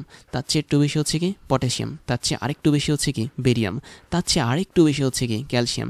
তার মানে আমরা যতই উপরের দিকে যাচ্ছি আমাদের কিন্তু প্রমাণ বিজারণ তড়িৎদ্বার বিভবের মান কমছে। তাহলে এই জিনিসটা তোমাকে একটু নোট করে রাখতে হবে। তাহলে আমি তোমাদেরকে ছোট্ট করে দেখাচ্ছি নোট করে, যে আমি যতই সক্রিয়তা সিরিজ উপরের দিকে যাচ্ছি ততই আমাদের অফ RED যেটা আছে বা প্রমাণ বিজারণ তড়িৎদ্বার বিভব, দেখো তড়িৎদ্বার বিভব মানে হচ্ছে যা, প্রমাণ বিজারণ তড়িৎদ্বার বিভব কি একই জিনিস, তো এটার মান কিন্তু কমছে, তাই না? এবং তুমি যতই নিচের দিকে যাচ্ছ, দ্যাট মিনস তুমি যতই সক্রিয়তা সিরিজে নিচের দিকে যাচ্ছ, তুমি দেখবে আমাদের এই যে অফ RED বা প্রমাণ বিজারণ তড়িৎদ্বার বিভব, এটার মান কিন্তু বাড়ছে। এখন বলো এটার কারণটা কি? এটার কারণ আসলে এটার কাহিনীটা কি? কাহিনীটা হচ্ছে, যদি তোমার বিজারণ বিভবটা কমতে থাকে এর মানে জারণ বিভবটা বাড়ছে, কেননা বিজারণ বিভব এবং জারণ বিভব একে অপরের বিপরীতভাবে কাজ করে। তার মানে আমি তোমাকে যদি একটা ছোট্ট জিনিস দেখাই, সেটা হচ্ছে কোনো একটা তড়িৎদ্বারের কোথায় লিখবো, আমি এখানে লিখি, একটু ভিন্ন কালারে লিখি। কোনো একটা তড়িৎদ্বারের কথা যদি বলি, সেই তড়িৎদ্বারের বিজারণ তড়িৎদ্বার বিভবের মানে যা, জারণ তড়িৎদ্বার বিভবের মান হচ্ছে তা, একই জিনিস বাট একটার একটার বিপরীত। তার মানে আমি যদি বলি কোনো একটা তড়িৎদ্বারের প্রমাণ জারণ তড়িৎদ্বার বিভব এবং প্রমাণ বিজারণ তড়িৎদ্বার বিভব, এদের মান হচ্ছে সমান, কিন্তু তারা একে অপরের বিপরীত মান। দ্যাট মিনস আমি হয় এখানে নেগেটিভ সাইন দিতে পারি অথবা এখানে নেগেটিভ সাইন দিতে পারি। তো আমি যদি এখানে নেগেটিভ সাইন দিই, এর মানে কি বোঝায়, আমাদের অবশ্যই এই দুটো মান কি সমান, অর্থাৎ প্রমাণ বিজারণ তড়িৎদ্বার বিভব এবং প্রমাণ মানে জারণ তড়িৎদ্বার বিভব, এদের মান অল টাইম সমান থাকে। জাস্ট এদের একজনের মান আরেকজনের মানের বিপরীত হয়, একটা পজিটিভ হলে কি হবে, আরেকটা নেগেটিভ হবে। তার মানে বিষয়টা কি দাঁড়ালো, আমরা যদি লিথিয়ামের প্রমাণ বিজারণ তড়িৎদ্বার বিভবের দিকে তাকাই, তার মানে সেটা কি নেগেটিভ 3.045, বাট আমি যদি ওর প্রমাণ জারণ তড়িৎদ্বার বিভব বের করতে চাই, ওর মান হবে প্লাস 3.045। তার মানে টোটাল মানটা কি উল্টে যাবে। তাহলে যে জিনিসের ই অফ আর ইডি কমছে, সেই জিনিসের অবশ্যই কি ই অফ ও এক্স বাড়ছে। তাহলে আমি এখানে লিখতে পারি ছোট্ট করে, এই জিনিসটার ই অফ ও এক্স বাড়ছে। কখন বাড়ছে, আমরা যতই সক্রিয়তা সিরিজে উপরে যাব। তো আমি এই জিনিসটা তোমাদের জন্য একটু আলাদাভাবে লিখি, তাহলে তোমরা বুঝতে পারবে। তো দেখো, আমরা এখানে এই জিনিসগুলো মুছে দিই, এটাও মুছে দিই, আমাদের আর তেমন কিছু লাগবে না। আমি এখানে বলতে পারি, যখন আমরা সক্রিয়তা সিরিজে উপরে উঠব, তখন একই সাথে দুটো ঘটনা ঘটবে। একটা হচ্ছে ই অফ আর ইডি যেটা আছে সেটার মান বাড়বে, এবং ই অফ আর ই মানে ই অফ ও এক্স যেটা আছে বা প্রমাণ জারণ বিভব যেটা আছে সেটার মান হচ্ছে কমবে, তাই না? এই জিনিসটাকে আমি একটু এভাবে দেখাই। ধরো আমি সক্রিয়তা সিরিজে উপরের দিকে উঠছি, মানে আমি হাইড্রোজেন থেকে শুরু করে লিথিয়ামের দিকে যাচ্ছি, বা ফ্লোরিন থেকে শুরু করে আমি লিথিয়ামের দিকে যাচ্ছি। তখন হয় কি, আমি একটু ব্ল্যাক কালার না রেড কালারে দেখাই, এই জিনিসটার মান হচ্ছে কমে যায়, কিন্তু এই জিনিসটার মান হচ্ছে তখন বেড়ে যায়। এটা তোমাকে মনে রাখতে হবে। আবার আমরা যদি সক্রিয়তা সিরিজে জাস্ট উপর থেকে নিচে নামা শুরু করি, that means lithium, potassium, barium এভাবে যদি নিচে নামা শুরু করি, তাহলে তুমি দেখতে পারবে ই অফ আর ইডি এটার মান কিন্তু হঠাৎ বেড়ে যাচ্ছে, এবং ই অফ ও এক্স যেটা বা জারণ তড়িৎদ্বার বিভব যেটা, এটার মান হচ্ছে আমাদের কমে যাচ্ছে। তাহলে আমি তীরের চিহ্নের মাধ্যমে তোমাকে দেখাই, ই অফ আর ইডি যেটা সেটা হচ্ছে বেড়ে যাচ্ছে, ই অফ ও এক্স যেটা সেটা হচ্ছে কমে যাচ্ছে। এর মানে তোমার এখন বুঝতে হবে, এর মানে হচ্ছে আমাদের সক্রিয়তা সিরিজে আমরা যতই উপরের দিকে উঠতে থাকবো, ততই আমাদের বিজারণ তড়িৎদ্বার বিভবের মান কমতে থাকবে।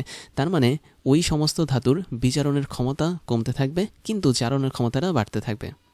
আবার আমরা যখন সক্রিয়তা সিরিজে নিচের দিকে নামা শুরু করবো, দ্যাট মিনস সেকেন্ড কেস, তখন আমাদের বিজারণের ক্ষমতাটা বাড়তে থাকবে বা জারণের ক্ষমতাটা কমতে থাকবে।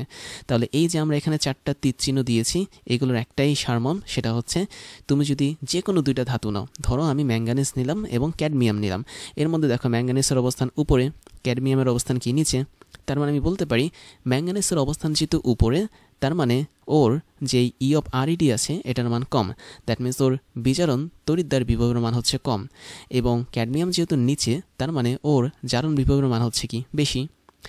এবং তুমি কিন্তু আরেকটা ক্ষেত্রে এটাকে কাজে লাগাতে পারো। ধরা যাক আমি এখানে ক্যালসিয়াম নিলাম এবং ধরা যাক আমি এখানে কপার নিলাম, এখানে কিন্তু সেম কাহিনী। ক্যালসিয়াম যেহেতু উপরে, কপার যেহেতু নিচে, তার মানে নিচে থাকে কপারের কি হবে, অবশ্যই তার জারণ তড়িৎদ্বার বিভবের মান বেশি থাকবে। এবং আমাদের ক্যালসিয়াম যেহেতু উপরে, তার মানে তার বিজারণ তড়িৎদ্বার বিভবের মান কি কমতে থাকবে। তো এই যে এখানের এই ঘটনাটা একে অপরের বিপরীত ঘটনা, এটাকে কাজে লাগিয়ে কিন্তু আমরা অনেক ধরনের ম্যাথমেটিক্যাল ক্যালকুলেশন করতে পারি। তাহলে শর্টকাটে আমি যদি বলি কোনটা ভালো জারণ বিক্রিয়া ঘটায়, কোনটা ভালো বিজারণ বিক্রিয়া ঘটায়, সেটা কিন্তু আমাদের এই ভ্যালু থেকে জানা যায়।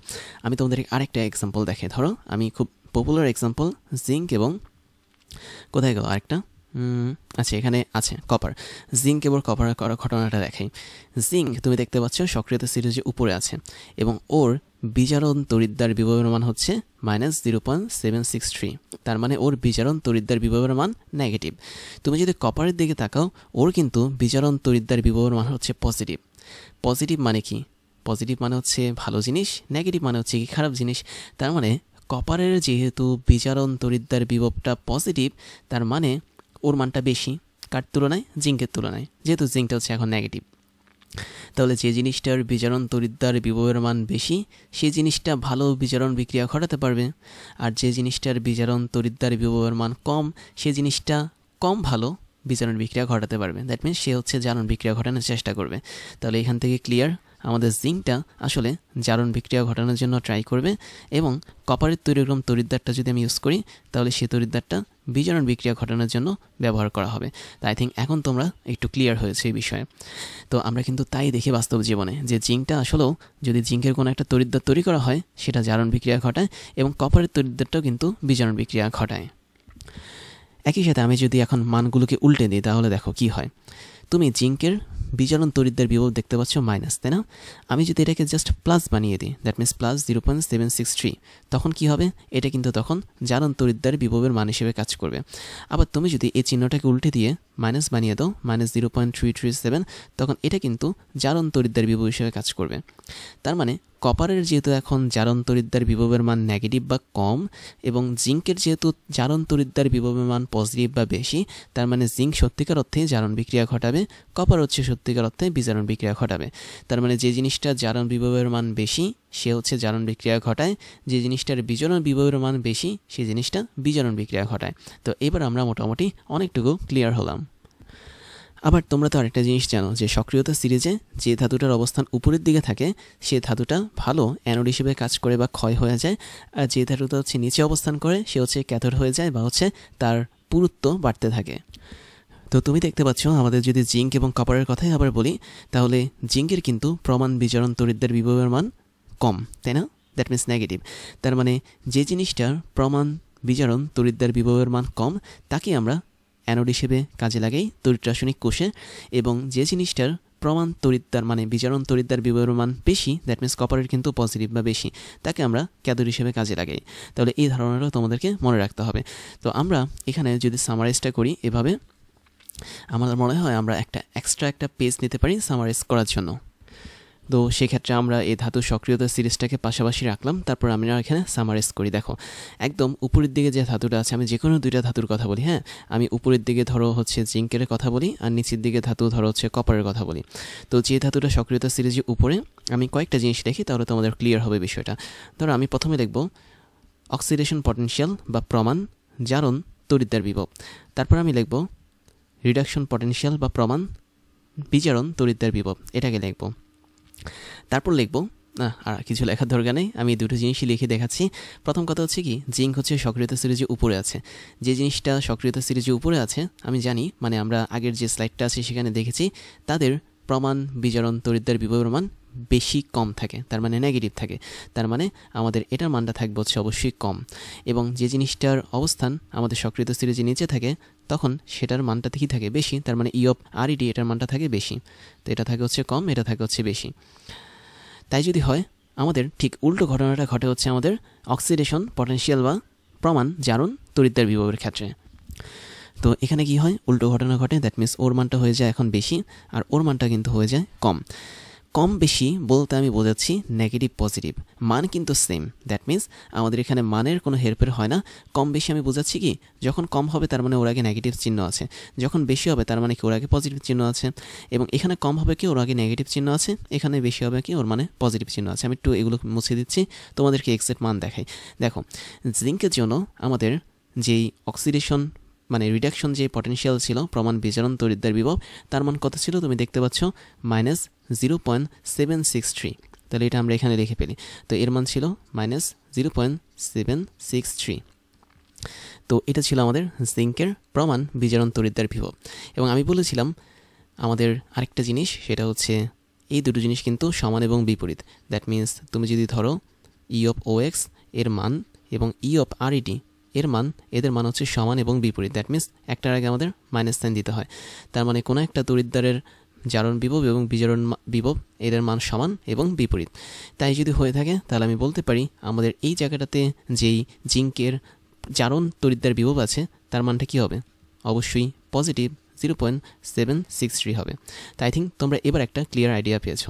এখন আমরা কপারের জন্য দেখি, কপারের জন্য কত ছিল, প্রমাণ বিজারণ তড়িৎদ্বার বিভব ছিল 0.337। তার মানে আমাদের এখানে এটার মান ছিল হচ্ছে +0.337। তার মানে আমরা যদি কপারের জন্য জারণ তড়িৎদ্বার বিভব বের করতে চাই, যে সিম্পলি ওর মান -0.337 হবে। তাহলে এখন স্পষ্ট একটা ক্লিয়ার আইডিয়া পাচ্ছ যে আমাদের এখানে জারণ তড়িৎদ্বার বিভব এবং বিজারণ তড়িৎদ্বার বিভবের মানের মধ্যে কিন্তু এরকম একটা তফাৎ থাকে।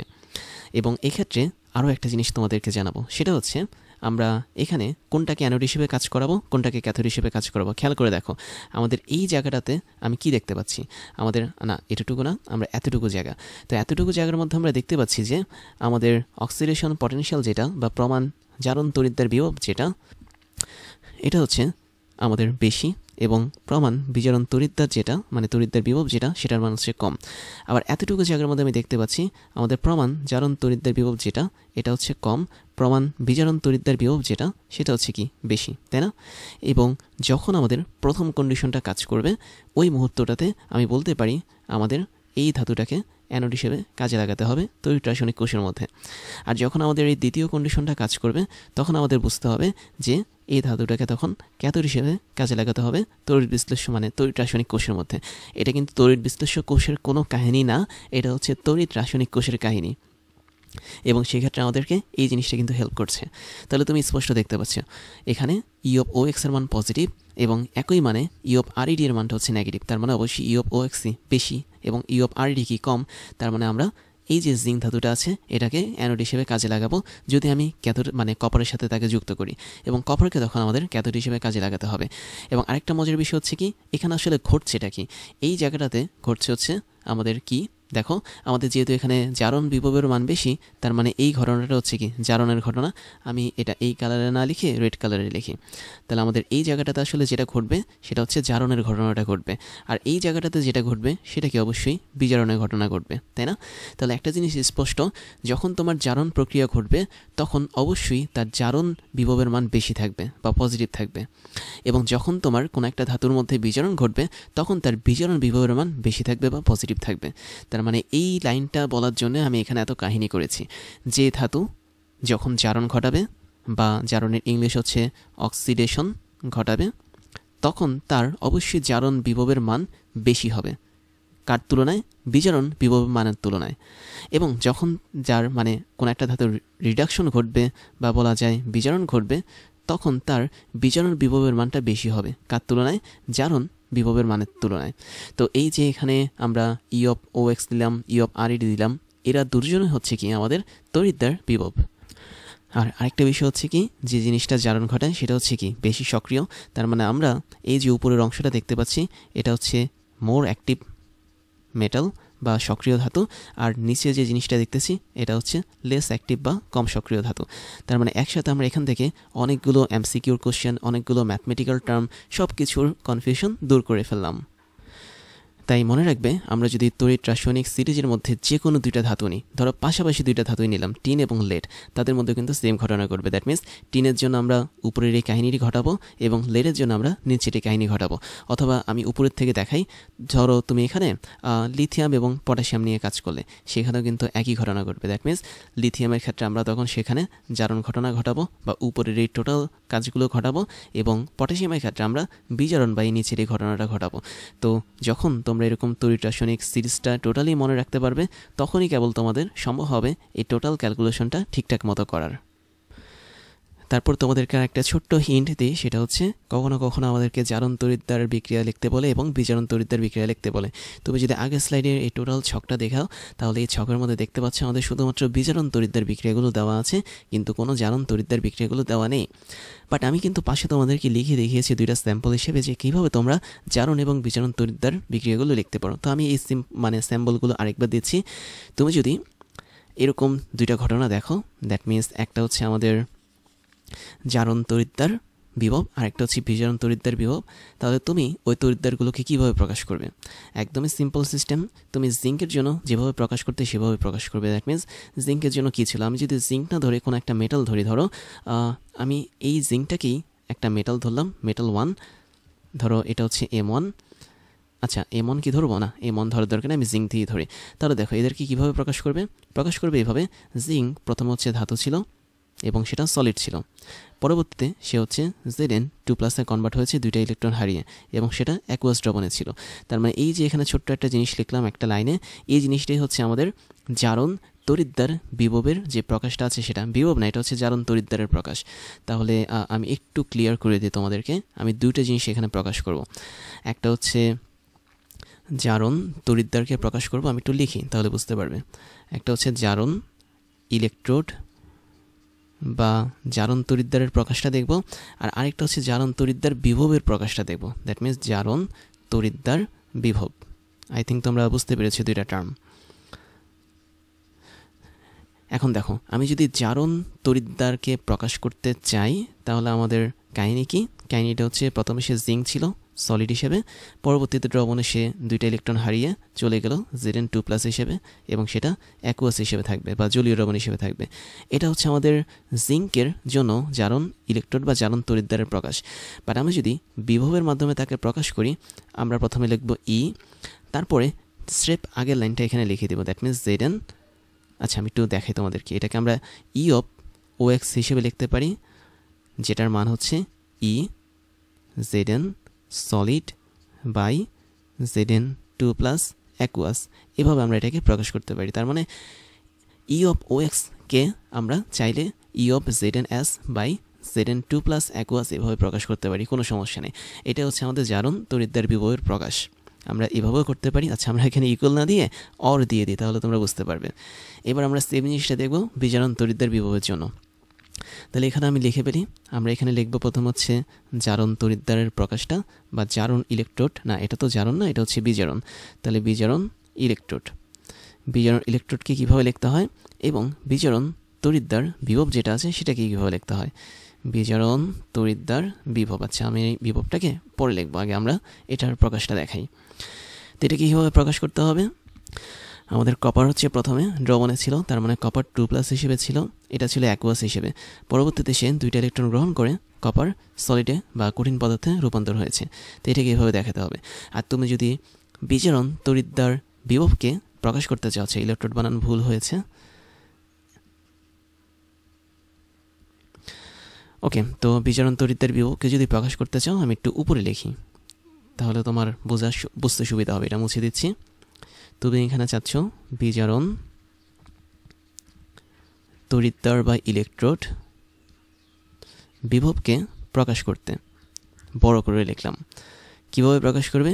সিম্পলি এটাকে আমরা E(RAD) দিয়ে প্রকাশ করতে পারি, অথবা তুমি এটাকে নিচের অংশটা লিখে দিতে পারো।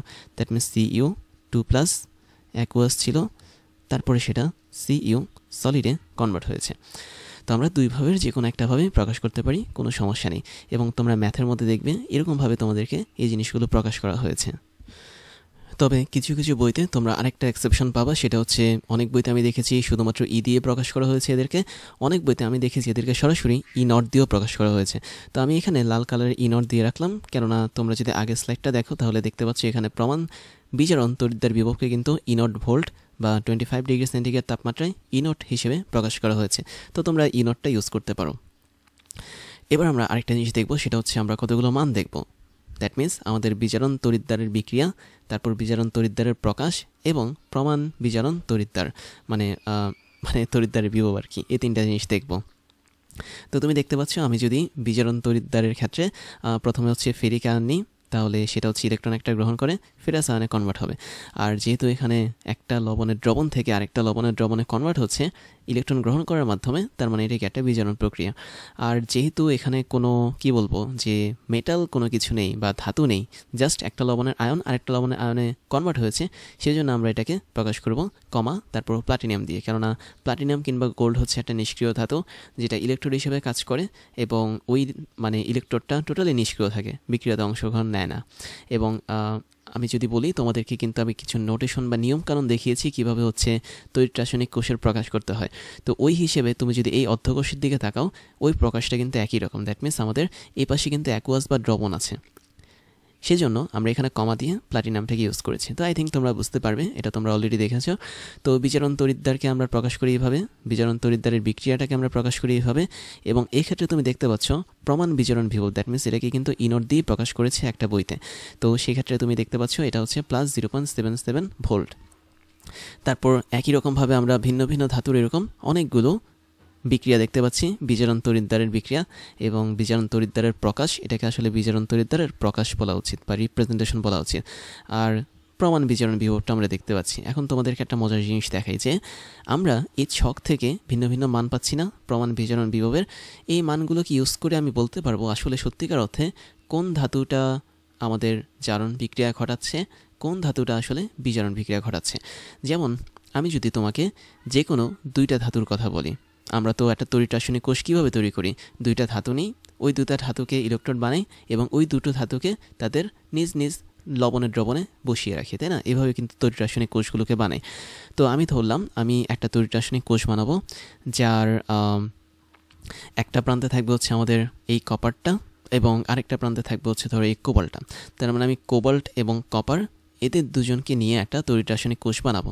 এখন দেখো কোবাল্টের জন্য আমাদের প্রমাণ বিজারণ বিভবের মান হচ্ছে +1.97 ভোল্ট। আবার কপারের জন্য প্রমাণ বিজারণ বিভবের মান হচ্ছে +1.53 ভোল্ট। দুইটাই কিন্তু প্লাস, এখানে কিন্তু প্লাস মাইনাস নাই। তার মানে এখন তোমাদের ভেজালে পড়তে হবে যে কোনটা আমি নিব জারণ তড়িৎদ্বার হিসেবে, কোনটা আমি নিব বিজারণ তড়িৎদ্বার হিসেবে। তো সেটার অ্যান্সার একদমই সহজ। তুমি দেখতে পাচ্ছ আমাদের এই মানগুলো কি প্রমাণ বিজারণ বিভব, দ্যাট মিনস এটা আসলে ই অফ আরইডি হিসেবে রয়েছে। তুমি এটাকে ইচ্ছে করলে ই নট আরইডিও লিখতে পারো, দ্যাট মিনস আমরা এটাকে ই নট আরইডিও লিখতে পারি, ভিন্ন ভিন্ন বইতে ভিন্ন ভিন্নভাবে দেওয়া আছে, সমস্যা নেই। অথবা ই অফ আরইডিও লিখতে পারি, অথবা ই নটও লিখতে পারি। তো ই নটটা আসলে লেখা হয় না, ই নটটা আসলে অন্য কাহিনী, এটা আমি পরে বলবো যখন আমি তোমাদেরকে কোনো একটা তড়িৎ রাসায়নিক কোষের বিভব নিয়ে পড়াবো, তখন আমি ই নটের কথা বলবো। তো এখানে শুধু শুধু ই নটটা দিয়েছি, ই নটটা না দিয়ে এখানে ই নট আরইডি অথবা ই আরইডি দেওয়াটাই ভালো ছিল। তাহলে দেখো আমরা এখন কি করব, আমরা বের করব কোনটা বেশি পরিমাণ বিজারণ দেখায়। +1.97 এটার মানটা কিন্তু বেশি, কার তুলনায় বেশি? +0.153 এর তুলনায় বেশি। তাহলে আমি বলতে পারি যে জিনিসটার প্রমাণ বিজারণ বিভব বেশি সে হচ্ছে বেশি বিজারণ করতে আগ্রহী, তাই না? বেশি রিডাকশন বা বিজারণ করতে আগ্রহী। আর যে জিনিসটার প্রমাণ বিজারণ বিভবের মানটা তুলনামূলকভাবে অন্যটার চেয়ে কম, সেটা আসলে সত্যিকার অর্থে জারণ বিক্রিয়া করতে আগ্রহী। তার মানে যদিও এটার মান পজিটিভ, এটা বিজারণ বিক্রিয়া ঘটাতে পারতো, বাট যেহেতু আমি কোবাল্ট এবং কপার নিয়ে একটা তড়িৎ রাসায়নিক কোষ বানাতে চাচ্ছি, তার মানে আলটিমেটলি আমাদের অবশ্যই একটা যদি বিজারণ বিক্রিয়া ঘটায় আরেকটাকে জোর করে হলেও জারণ বিক্রিয়া ঘটাতে হবে। তার মানে এখানে কপার যেটা করবে সেটা হচ্ছে সে জারণ বিক্রিয়া ঘটানোর চেষ্টা করবে এবং আমাদের যেই কি বলে কোবাল্ট যেটা আছে সেটা আসলে বিজারণ বিক্রিয়া ঘটানোর চেষ্টা করবে। তো এইভাবে আমরা আইডেন্টিফাই করতে পারি যে কোনো দুইটা ধাতু নিলে তাদের বিজারণ বিভবের মানের মাধ্যমে অথবা জারণ বিভব মানের মাধ্যমে যে কোনটা জারণ বিক্রিয়া ঘটাবে, কোনটা বিজারণ বিক্রিয়া ঘটাবে। তাহলে আমরা একটা কনফার্ম হলো। আমরা লাস্ট আরেকটা এক্সাম্পল দেখি। ধরো আমি তোমাকে টিন দিলাম এবং টিনের সাথে আমি তোমাকে দিলাম হচ্ছে ধরো ব্রোমিন, জাস্ট এই দুটো জিনিস দিলাম। তার মানে তুমি টিন এবং ব্রোমিন এদেরকে নিয়ে একটা কী করবা, এদেরকে নিয়ে একটা তড়িৎ রাসায়নিক কোষ বানাবে আর কি। তো যদি বানাতে চাও তাহলে তোমাকে দেখতে হবে টিনের জন্য প্রমাণ বিজারণ বিভবের মান হচ্ছে +0.15, কিন্তু ব্রোমিনের জন্য আমি দেখতে পাচ্ছি এটা হচ্ছে +1.06 ভোল্ট। তার মানে স্পষ্ট দেখা যাচ্ছে ব্রোমিনের প্রমাণ বিজারণ বিভবের মান বেশি, তার মানে এই সত্যিকার অর্থে বিজারণ বিক্রিয়া ঘটানোর জন্য আগ্রহী। আর যেহেতু ব্রোমিনের চেয়ে টিনের ক্ষেত্রে প্রমাণ বিজারণ বিভবের মান কম, সেজন্য সে আসলে জারণ বিক্রিয়া ঘটানোর জন্য আগ্রহী। তার মানে তুমি যদি এরকম দুইটা জিনিস নিয়ে একটা তড়িৎ রাসায়নিক কোষ বানাতে চাও কথার কথা, তাহলে তোমাকে অবশ্যই এই জিঙ্কটা জারণ বিক্রিয়া দেখাবে এবং এই ব্রোমিনটা তোমাকে বিজারণ বিক্রিয়া গিফট করবে। তো এভাবে তোমরা বেসিক্যালি যে কোনো একটা জিনিস জানতে পারো। আর আমি যদি কথার কথা ধরো এখানে প্রমাণ বিজারণ বিভব না দিয়ে জাস্ট জারণ বিভব দিলাম, আমি বিটা কেটে দিলাম, তখন হবে কি, তখন এই মানগুলো কিন্তু উল্টে যাবে। দ্যাট মিনস যদি এটা প্রমাণ জারণ বিভবের মান হতো তাহলে এটা হয়ে যেত নেগেটিভ, প্রথম মানটা, পরের মানটা হয়ে যেত পজিটিভ, তারপরেরটা হয়ে যেত নেগেটিভ, এটা হয়ে যেত নেগেটিভ, এটা হয়ে যেত নেগেটিভ, তারপর এটাও নেগেটিভ হতো, এটাও কিন্তু নেগেটিভ হতো, তাই না? আমি এগুলো একটু চেঞ্জ করে দিই, তারপর ঠিক করে দেবো। দেখো এগুলো সব হচ্ছে নেগেটিভ হয়ে যেত, মানে প্লাসগুলো মাইনাস হয়ে যেত, মাইনাসগুলো হচ্ছে প্লাস হয়ে যেত, মান কিন্তু সেম থাকতো, এটা প্লাস থাকতো, এটা হচ্ছে মাইনাস থাকতো। এবার তোমাকে এই জিনিসগুলো মুছে দিচ্ছি। এবার দেখি কিভাবে তুমি বের করো। এবার আমি বললাম তুমি টিন নেবে এবং ব্রোমিন নেবে। তাহলে টিন এবং ব্রোমিনের জন্য এখন তুমি কি দেখবে? প্রমাণ জারণ বিভবের মানটা দেখবে। তার মানে আমি দেখতে পাচ্ছি টিনের জন্য প্রমাণ জারণ বিভবের মানটা হচ্ছে কি এটা, এবং ব্রোমিনের জন্য প্রমাণ জারণ বিভবের মান হচ্ছে এটা। এখন দেখো এদের মধ্যে কোনটার মান বেশি, এবং তুমি সঠিক ধরতে পেরেছ এদের মধ্যে কিন্তু -0.15 ভোল্টের মান বেশি। কেন? কারণ নেগেটিভ মানের ক্ষেত্রে যেটার মানটা থাকে হচ্ছে আমরা কম দেখি সেটার মান আসলে বেশি থাকে, আর যেটার মান আমরা বেশি দেখি সেটার মান আসলে কম থাকে। তাহলে -1.06 এর মান আসলে অনেক কম, বাট -0.15 মান কি মোটামুটি বেশি। তার মানে যেহেতু -0.15 এর মানটা বেশি, এবং আমি বলতে পারি আমাদের টিনের জন্য জারণ বিভবের মানটা হচ্ছে বেশি। তাহলে টিনের জন্য যেহেতু জারণ বিভবের মানটা বেশি, তার মানে সেই সত্যিকার অর্থেই জারণ বিক্রিয়া ঘটাবে। আর ব্রোমিনের জন্য জারণ বিজারণ মানে কি বলি এটা, জারণ বিভবের মান হচ্ছে কি কম, এবং সেক্ষেত্রে সে আসলে কম জারণ ঘটাবে, দ্যাট মিনস সে হচ্ছে বিজারণ ঘটাবে। তার মানে আমরা উল্টোভাবেও যদি চিহ্নটাকে ইউজ করি, তারপরেও আমরা বলতে পারি যে সত্যিকার অর্থে এখানে সব কিছু ঠিকঠাক মতো কাজ করে। তো তোমরা আই থিঙ্ক কনসেপ্টটা বুঝতে পেরেছ। আমি এগুলো সব মুছে দিচ্ছি, এবং তোমাদেরকে যেটা করতে হবে সেটা হচ্ছে এই ছকটাকে ভালো করে মনে রাখতে হবে। আর খেয়াল করে দেখো এই ছকের কিন্তু একটা বিশেষত্ব আছে, সেটা হচ্ছে এই ছকটা কিন্তু 25 ডিগ্রি সেন্টিগ্রেড তাপমাত্রায় কয়েকটা বিশেষ কি বলবো যে একক তড়িৎদ্বারের বিজারণ বিভবের ক্রিয়া বা বিজারণ বিভবটাকে আমরা দেখিয়েছি। সেক্ষেত্রে এখানে প্রত্যেকটা তড়িৎদ্বার কিন্তু একটাও সলিড না। তুমি 1 থেকে 12 পর্যন্ত শুরু করে দেখো, কোনোটাই কিন্তু আসলে সলিড বা কঠিন পদার্থের রূপান্তরের মাধ্যমে হয় না। দ্যাট মিনস এখানে আমাদের ধাতুগুলো করেছে কি জাস্ট আয়ন হিসেবে কাজ করেছে। সেজন্য আমরা প্রত্যেকটা বিজারণ তড়িৎদ্বারের প্রকাশের মধ্যে লাস্টে কি দিয়েছি? প্লাটিনামকে দিয়েছি। তোমরা চাইলে গোল্ডও দিতে পারো, কোনো সমস্যা নেই, বাট প্লাটিনামটা হচ্ছে কি বেটার। বাট একটা জিনিস আছে, সেটা হচ্ছে 10 নম্বর এক্সাম্পল। এখানে দেখো কপার কিন্তু সরাসরি সলিড হয়ে গেছে বা ধাতু হয়ে গেছে। যেহেতু সে সলিড বা ধাতু হয়ে গেছে, তার মানে আমরা এই জায়গাটাতে আর প্লাটিনাম দিব না। এটাই হচ্ছে আমাদের এখানকার এক্সেপশন। এবং আই থিঙ্ক তোমরা সবাই এটা জানো যে কেন আমরা এখানে প্লাটিনাম দিইনি, কারণ সে হচ্ছে অলরেডি ধাতু হয়ে গেছে। তারপরে যেটা দেখব সেটা হচ্ছে আদর্শ বা প্রমাণ তড়িৎদ্বার বিভব, যেটাকে ইংলিশে স্ট্যান্ডার্ড ইলেকট্রোড পটেনশিয়াল বলা হয়। তো বিষয়টা কীরকম? ধরো আমি এখানে একটা তড়িৎদ্বার বা ইলেকট্রোডকে নিয়েছি, যেটা হচ্ছে একটা নির্দিষ্ট ধাতুর তৈরি, যেমন জিঙ্কের তড়িৎ ধাতু। এবং আমি করলাম কি, আমি এখানে কয়েকটা শর্ত স্থাপন করলাম। কী কী শর্ত? আমি যে ধাতুটা নিয়েছি সে ধাতুটাকে আমি ঠিক ওই ধাতুর কোনো একটা লবণের দ্রবণে ডুবিয়ে রাখলাম। দ্যাট মিনস আমাদের এখানে যে লবণের দ্রবণটা আছে এটা জিঙ্কের কোনো একটা লবণ হতে পারে। ধরা যাক এটা হচ্ছে জিঙ্ক সালফেট। তাহলে এটা হচ্ছে আমাদের প্রথম কন্ডিশন। সেকেন্ড কন্ডিশন হচ্ছে আমরা যে দ্রবণটাকে রেখেছি এই দ্রবণের একটা নির্দিষ্ট ঘনমাত্রা থাকবে, সেটা হচ্ছে 1 মোলার পরিমাণ ঘনমাত্রা থাকবে। আরেকটা কন্ডিশন হচ্ছে কি, এই দ্রবণের তাপমাত্রা সেটাকে আমি ফিক্সড করে রাখলাম 25 ডিগ্রি সেন্টিগ্রেডে, অথবা তুমি এটাকে লিখতে পারো 298 কেলভিন তাপমাত্রা। তাহলে 3টা কন্ডিশন গেল। 4 নম্বর কন্ডিশন হচ্ছে এই যে দ্রবণটা আমি দেখতে পাচ্ছি লবণের দ্রবণ, এর মধ্যে একটা অবশ্যই আংশিক চাপ থাকে বা পার্শিয়াল প্রেশার থাকে। এই আংশিক চাপ বা পার্শিয়াল প্রেশারটা আমি 1 অ্যাটমসফিয়ার রাখলাম, দ্যাট মিনস 1 বায়ুমণ্ডলীয় চাপে রাখলাম। তাহলে এই কয়েকটা কন্ডিশন মেনটেন করলে আমি যদি দেখি যে আমাদের এখানে জিঙ্কের যে পাতটা আছে সেটা এবং দ্রবণ যে আছে সেটা, এদের মাঝে একটা তড়িৎ বিভব তৈরি হয়। তো ওই বিভবটাকে আমরা বলবো প্রমাণ তড়িৎদ্বার বিভব বা আদর্শ তড়িৎদ্বার বিভব বা স্ট্যান্ডার্ড ইলেকট্রোড পটেনশিয়াল। তো এটাকে সংক্ষেপে ইংলিশে লেখা হয় স্ট্যান্ডার্ড ইলেকট্রোড পটেনশিয়াল, এসইপি। তো আমাদের তাহলে স্ট্যান্ডার্ড ইলেকট্রোড পটেনশিয়াল বলতে আমরা কি বুঝবো? যখন কোনো একটা তড়িৎদ্বারের দ্রবণের ঘনমাত্রা 1 মোলার হয় এবং তার আংশিক চাপ যদি 1 অ্যাটমসফিয়ার হয় এবং একই সাথে দ্রবণটা যদি 298 কেলভিন তাপমাত্রায় থাকে, তাহলে ওই দ্রবণ এবং ওই তড়িৎদ্বারের মধ্যকার যেই বিভব পার্থক্যটা আছে সেটাই হচ্ছে আমাদের আদর্শ বা প্রমাণ তড়িৎদ্বার বিভব। তো এই যে আমরা এখানে আদর্শ তড়িৎদ্বার বিভব সম্পর্কে জানলাম, এটা কিন্তু দুই ধরনের হতে পারে। একটা হচ্ছে প্রমাণ বিজারণ তড়িৎদ্বার বিভব হতে পারে, অথবা প্রমাণ জারণ তড়িৎদ্বার বিভব হতে পারে। এবং এই তড়িৎদ্বার বিভবটাকে প্রকাশ করা হয় বেসিক্যালি ই নট দিয়ে। তাহলে দেখো আমাদের যদি কন্ডিশনটা একটু চেঞ্জ হয়ে যায় এই সবগুলো কন্ডিশনের, তাহলে সেটা কিন্তু আর তখন ই নট হিসেবে কাজ করবে না। তাহলে তোমাদেরকে একটু দেখাই, ই নট দিয়ে বেসিক্যালি প্রকাশ করা হয় আমাদের প্রমাণ বা আদর্শ তড়িৎদ্বার বিভবকে। তাহলে এটা দুই ধরনের হতে পারে। একটা হচ্ছে প্রমাণ আদর্শ, মানে প্রমাণ অথবা আদর্শ জারণ তড়িৎদ্বার বিভব, যেটাকে ই নট OX দিয়ে প্রকাশ করা হয় বা অক্সিডেশনের মাধ্যমে প্রকাশ করা হয়। আর আরেকটাকে প্রকাশ করা হয় প্রমাণ বা আদর্শ তড়িৎদ্বার মানে বিজারণ বিভব, সেটাকে ই নট RED দিয়ে প্রকাশ করা হয়। তাহলে আমি একটু নামগুলো লিখে দিচ্ছি। তো প্রথমটা হচ্ছে আমাদের এখানে প্রমাণ বা আদর্শ জারণ তড়িৎদ্বার বিভব। আর দ্বিতীয়টা হচ্ছে আমাদের প্রমাণ বা আদর্শ বিজারণ তড়িৎদ্বার বিভব। তাহলে দেখো আমাদের এখানে তড়িৎদ্বারগুলো কিন্তু জারণ বিক্রিয়া ঘটাতে পারে, বিজারণ বিক্রিয়া ঘটাতে পারে, যে কোনোটা ঘটাতে পারে। যদি জারণ বিক্রিয়া ঘটায় তখন তার যেই বিভবটা তৈরি হবে সেটাই হচ্ছে প্রমাণ জারণ বিভব, আর যদি বিজারণ বিক্রিয়া ঘটায় তখন যে বিভবটা তৈরি হবে সেটা হচ্ছে প্রমাণ বিজারণ তড়িৎদ্বার বিভব। এখন এখানে একটা কথা আছে, সেটা হচ্ছে আমি যদি এই কন্ডিশনগুলো চেঞ্জ করে দিই তাহলে কী হবে।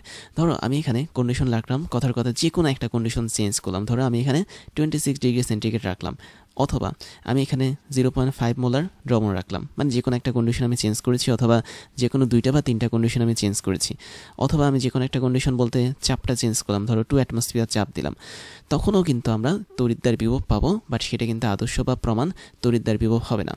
দ্যাট মিনস ওই মুহূর্তে আমরা যে তড়িৎদ্বার বিভব পাবো সেটাকে আমরা সিম্পলি প্রকাশ করব ই নট ও এক্স দিয়ে, না ই নট না, শুধুমাত্র ই ও এক্স দিয়ে, অথবা ই অফ আর ইডি দিয়ে। তার মানে ই নটটা শুধুমাত্র তখনই ইউজ করব যখন আমাদের এই সবগুলো কন্ডিশন ফুলফিল হবে। এছাড়া কিন্তু আমরা ই নট বা প্রমাণ বা আদর্শ তড়িৎদ্বার বিভবকে ইউজ করতে পারবো না। তাহলে আমি বলতে পারি যে আমরা যদি এটার প্রকাশটা দেখি, দেখো প্রকাশটা কীভাবে হয়। তুমি যদি জারণ তড়িৎদ্বার বিভবের কথা বলো তাহলে ওর প্রকাশটা হচ্ছে এরকম। সেটাকে আমরা প্রকাশ করি বেসিক্যালি প্রথমে দিই এই, মানে ই নটটা দিই, তারপর হচ্ছে জারণে কী ঘটে, কোনো একটা মেটাল সিম্পলি ধাতুতে কনভার্ট হয়, মানে আয়নে কনভার্ট হয় আর কি। তাহলে আমি মেটালটাকে ধরলাম হচ্ছে এম, সেটা সলিড আকারে থাকবে, এবং পরবর্তীতে সেটা হচ্ছে কোনো একটা আয়নে কনভার্ট হবে, যে আয়নের যে জারণ মানটা আছে সেটা হচ্ছে এন, তার মানে এন টু ডি পাওয়ার মানে M to the power N প্লাসে কনভার্ট হবে, এবং এটা হচ্ছে অ্যাকুয়াস হিসেবে থাকবে। তো এইভাবে আমরা এটাকে প্রকাশ করে থাকি। আবার তুমি যদি প্রমাণ বা আদর্শ বিজারণ তড়িৎদ্বার বিভবকে প্রকাশ করতে চাও সেটাকে এভাবে প্রকাশ করতে পারো ই নট। আমরা জানি যে এই ক্ষেত্রে আমাদের ঘটনা ঘটে কি, যে আমাদের মেটালের যে আয়নটা আছে ওটা হচ্ছে ইলেকট্রন গ্রহণ করে, তার মানে এখানে M to the power N plus এটা ইলেকট্রন গ্রহণ করবে। প্রথমে সে ছিল অ্যাকুয়াস, পরবর্তীতে ইলেকট্রন গ্রহণ করে সে এম বা সলিড মেটালে বা সলিড ধাতুতে বা কঠিন পদার্থে রূপান্তর হবে। তো এটা হচ্ছে আমাদের প্রকাশের সিস্টেম। আর যদি কখনো এরকম ঘটনা ঘটে যে আমাদের এক্ষেত্রে কি বলবো, যে একটা ধাতুর লবণ আরেকটা ধাতুর জারণমান যুক্ত লবণে কনভার্ট হলো, তখন আমাদের এখানে প্লাটিনাম ইউজ করতে হবে। বিষয়টা কীরকম, যে আমি তোমাদেরকে একটু দেখাই। ধরো আমাদের এখানে আমরা 2টা ধাতুর আয়ন ইউজ করলাম, একটা হচ্ছে ধরো এম, ধরো এটা হচ্ছে ধরো এন প্লাস, এবং এন না আমি ধরো প্লাস দিলাম, পরবর্তীতে এটা কী করলো, এটা ইলেকট্রন গ্রহণ করলো। আচ্ছা আমি এখানে দিই 2 প্লাস, ইলেকট্রন গ্রহণ করলে হবে সেটা প্লাস। তাহলে দেখো তো এখানে কি ঘটেছে, অবশ্যই বিজারণ ঘটেছে। বিজারণের ক্ষেত্রে তুমি কি করবে, দেখতে পাচ্ছ 2টা প্রান্তে কি আছে, আমাদের আয়ন আছে, তখন আমরা এখানে একটা কমা দিয়ে প্লাটিনাম দিতে পারি। তো আমার মনে হয় এটা আমরা যেহেতু জারণের মাধ্যমে করতে যাচ্ছি, তো এটা আমরা এইভাবে প্রকাশ না করে জারণের মাধ্যমে প্রকাশ করি। দ্যাট মিনস আমাদের এটা যেহেতু জারণ, তার মানে প্রথম হচ্ছে প্লাটিনাম বসবে, তারপর কমা বসবে, তারপর হচ্ছে এম প্লাস বসবে, তারপর সে ইলেকট্রনটা হারিয়ে এম 2 প্লাস হয়ে যাবে। জাস্ট আমি সিম্পল একটা এক্সাম্পল দিচ্ছি। তো তখন আমরা এটাকে এইভাবে প্রকাশ করতে পারি, যদি আমাদের 2টা ধাতব আয়ন থাকে। দ্যাট মিনস একই ধাতুর যদি 2টা আয়ন থাকে বা 2টা জারণ মান যখন কাজ করবে তখন। আবার এটাকে প্রকাশ করতে পারি ই নট। আমরা প্রথমে দেখতে পাচ্ছি এখানে এম 2 প্লাস, ধরো একটা ইলেকট্রন গ্রহণ করলো, ইলেকট্রন গ্রহণ করার পর সে হচ্ছে এম প্লাসে কনভার্ট হলো, এবং ফাইনালি আমরা প্লাটিনামের তড়িৎদ্বারটাকে কমা দিয়ে লাস্টে দিতে পারি। তো এইভাবে আমরা এটাকে প্রকাশ করতে পারি। তো এভাবে আমরা 2ভাবে প্রকাশ করার সিস্টেম দেখালাম তোমাদেরকে, বাট দ্বিতীয়ভাবে এটা তেমন একটা লাগবে না, প্রথমভাবে প্রকাশের সিস্টেমটা হচ্ছে তোমাদের বেশি লাগবে। তো এবার মজার বিষয় হচ্ছে প্রত্যেকটা ধাতুর জন্য বা সকৃত সিরিজে যতগুলো ধাতু আছে প্রত্যেকটা ধাতুর জন্য আলাদা আলাদাভাবে আমাদের প্রমাণ বিজারণ তড়িৎদ্বার বিভবের মান এবং প্রমাণ জারণ তড়িৎদ্বার বিভবের মান আছে, যেটা আমরা অলরেডি একটু আগে দেখেছি। এবং এই ক্ষেত্রেও কিন্তু সেম ঘটনা কাজ করে। দ্যাট মিনস তুমি যদি সাধারণ কোনো কন্ডিশনে, যে কন্ডিশনটা আসলে এটা না, দ্যাট মিনস স্ট্যান্ডার্ড কোনো কন্ডিশন না, তখন তুমি যদি জারণ বা বিজারণ তড়িৎদ্বার বিভব বের করো, তার কিন্তু একে অপরের ঋণাত্মক মানের হয় এবং সমান মানের হয়। বাট তুমি যদি প্রমাণ জারণ এবং বিজারণ বিভবের ক্ষেত্রেও সেম জিনিসটা বের করো, তারাও কিন্তু একে অপরের সমান হবে এবং বিপরীত মানের হবে।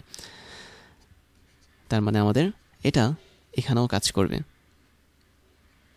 বাট অবশ্যই কন্ডিশনটা কী হতে হবে, আমাদের তাপমাত্রা হতে হবে 25 ডিগ্রি সেন্টিগ্রেড, তারপরে হচ্ছে 1 মোলার দ্রবণ হতে হবে, 1 অ্যাটমসফিয়ার আংশিক চাপ হতে হবে, এবং যে ধাতু ইউজ করেছি সে ধাতুর লবণের দ্রবণ হতে হবে।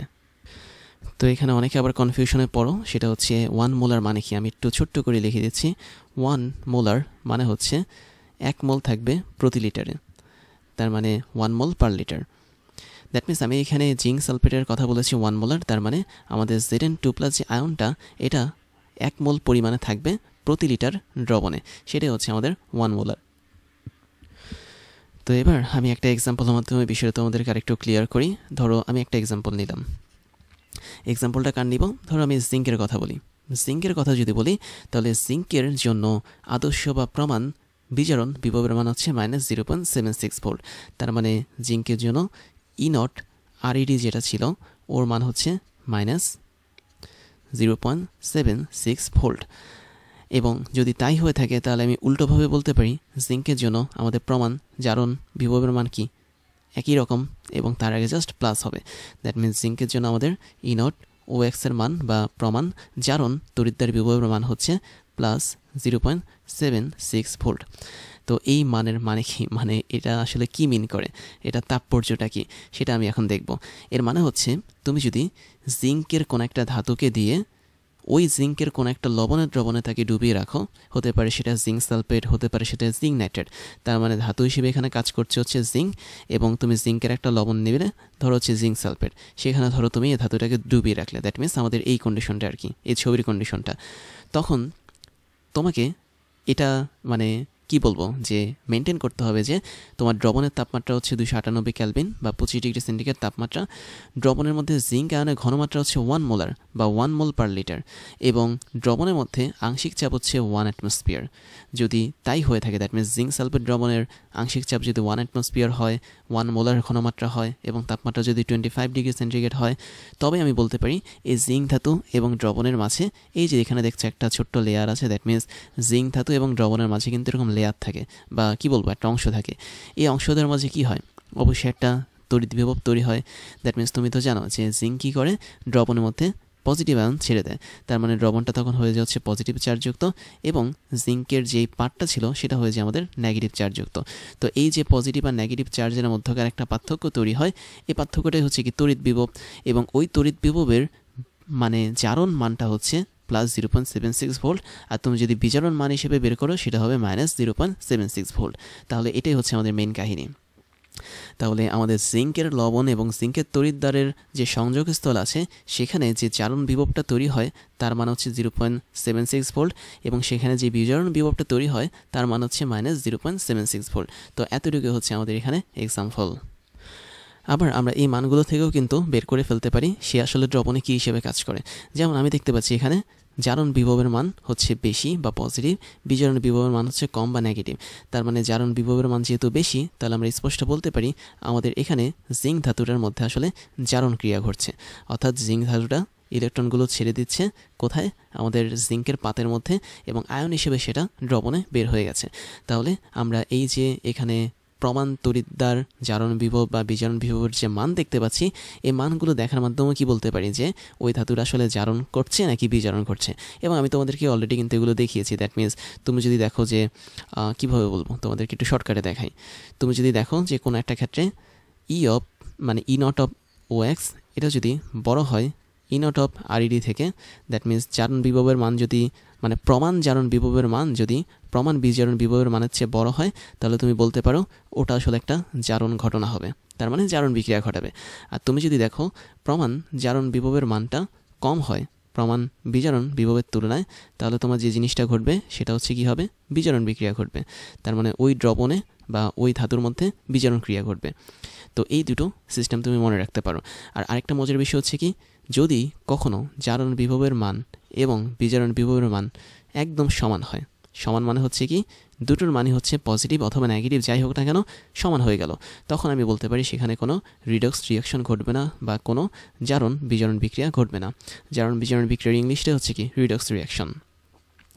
তো মান সমান না মানে এই না, মানে আমি তো বলেছি যে এদের মানগুলো কিন্তু সমান এবং বিপরীত হয়, তাই না? বাট যদি কখনো মানগুলো একদম সমান হয়ে যায়, দ্যাট মিনস আমাদের এটাও প্লাস হয়ে গেল এবং মানগুলো সমান হয়ে গেল, তখন আমাদের কিন্তু কোনো রিডক্স রিয়াকশন বা জারণ বিজারণ বিক্রিয়া ঘটবে না। এরপরে আচ্ছা আমি এখানে আরেকটা জিনিস তোমাদেরকে দেখাই। দেখো আমরা ইচ্ছা করলে E0 RED এবং E⁻0 OX এদেরকে কিন্তু একটু অন্যভাবে প্রকাশ করতে পারি। কীভাবে? আমি এই কালারটা নিচ্ছি, দেখো তুমি দেখতে পাচ্ছ এখানে কিন্তু বিজারণ বিভবের কথা বলা হয়েছে। তার মানে বিজারণ বিভবকে কীভাবে প্রকাশ করবে? অবশ্যই প্রথমে আমাদের জিঙ্কের আয়নটা থাকবে, তারপরে সেটা জিঙ্ক ধাতুতে কনভার্ট হবে, তাই না? তো এভাবে কিন্তু আমরা এটাকে প্রকাশ করতে পারি। আবার এখানে জারণ বিভবের মান দেখতে পাচ্ছি, এটাকে আমরা চাইলে ইনট, তারপর হচ্ছে প্রথমে জিঙ্ক ধাতু থাকবে, তারপর সেটা Zn2+ আয়নে কনভার্ট হবে, এভাবে প্রকাশ করতে পারি। তার মানে আমি উপরে যেই প্রকাশটা দেখিয়েছি ইনট আরইডি, এটাকে চাইলে আমি নিচের মতো করে এভাবে প্রকাশ করতে পারবো, কোনো সমস্যা হবে না। আবার এখানেও ইনট ওএক্স যেটা, এটাকে আমরা এভাবে প্রকাশ করতে পারবো। তার মানে তোমাদের কোশ্চেনে যদি কখনো এরকম জিনিস দেওয়া থাকে যে প্রথমে আমাদের আয়ন দেওয়া, তারপর হচ্ছে সলিড ধাতু বা জিঙ্ক ধাতুটা দেওয়া, তখন তুমি বুঝবে এটা আসলে প্রমাণ বিজারণ বিভবের মানকে নির্দেশ করছে। আর যদি তোমাদের কোশ্চেনে প্রথমে জিঙ্ক ধাতু সলিড দেওয়া থাকে, তারপরে যদি দ্রবণ বা অ্যাকুয়াস সলিউশন যদি দেওয়া থাকে, তাহলে তুমি বুঝবে এটা আসলে জারণ মানে প্রমাণ জারণ বিভবের মানকে নির্দেশ করছে। তো এই দুইটা রিপ্রেজেন্টেশন তুমি একটু দেখে রাখো, আমি একটু মার্ক করে দিচ্ছি। এটা একটা রিপ্রেজেন্টেশন এবং এটা হচ্ছে আরেকটা রিপ্রেজেন্টেশন। এখন এই আদর্শ বা প্রমাণ তড়িৎদ্বারে বিভবের যেই ব্যবহারটা, এই ব্যবহারটা নিয়ে একটু বলি। জাস্ট 2-3টা ব্যবহার আছে। আমি প্রথম যে ব্যবহারের কথা বলবো সেটা হচ্ছে, তুমি যদি এরকম প্রত্যেকটা ধাতুর প্রমাণ তড়িৎদ্বার বিভবগুলো বের করো, দ্যাট মিন্স প্রমাণ জারণ তড়িৎদ্বার বিভব অথবা প্রমাণ বিজারণ তড়িৎদ্বার বিভব যদি বের করো, তাহলে তুমি বুঝতে পারবে যে কোন ধাতুটা বেশি সক্রিয়, কোন ধাতুটা কম সক্রিয়, কিংবা বলা যায় কোন ধাতুটা বেশি জারণ প্রক্রিয়া দেখায়, কোন ধাতুটা বেশি বিজারণ প্রক্রিয়া দেখায়। তো এটা আমাদের একটা প্রয়োগ বা কি বলবো, কাজ।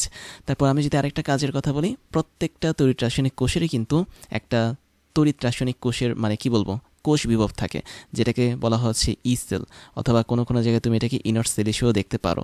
তো এই যে ই সেল বা ইনট সেল যেটাই বলি না কেন, এটা হচ্ছে টোটাল একটা তড়িৎ রাসায়নিক কোষের ইএমএফ বা তড়িৎচালক শক্তি বা কোষ বিভব। তো এই কোষ বিভব বের করার জন্য আমরা এই প্রমাণ তড়িৎদ্বার বিভবগুলোকে ইউজ করে থাকি। এবং কিভাবে এই ইনট সেল বা ই সেল বের করতে হয় সেটা নিয়ে আমরা আলাদা একটা ক্লাসে বিস্তারিত আলোচনা করব। এছাড়া তুমি যদি কোনো একটা অ্যাসিডিক লবণ মানে কি বলবো, অ্যাসিডের দ্রবণ নাও বা অম্লের দ্রবণ নাও বা ক্ষারের দ্রবণ নাও, তো ওই সমস্ত অ্যাসিড বা ক্ষারের দ্রবণের মধ্যে যে পিএইচের মানটা আছে, সেই পিএইচের মান নির্ণয় করার জন্যও কিন্তু আমাদের এই প্রমাণ বা আদর্শ তড়িৎদ্বার বিভবের প্রয়োগ করা হয়।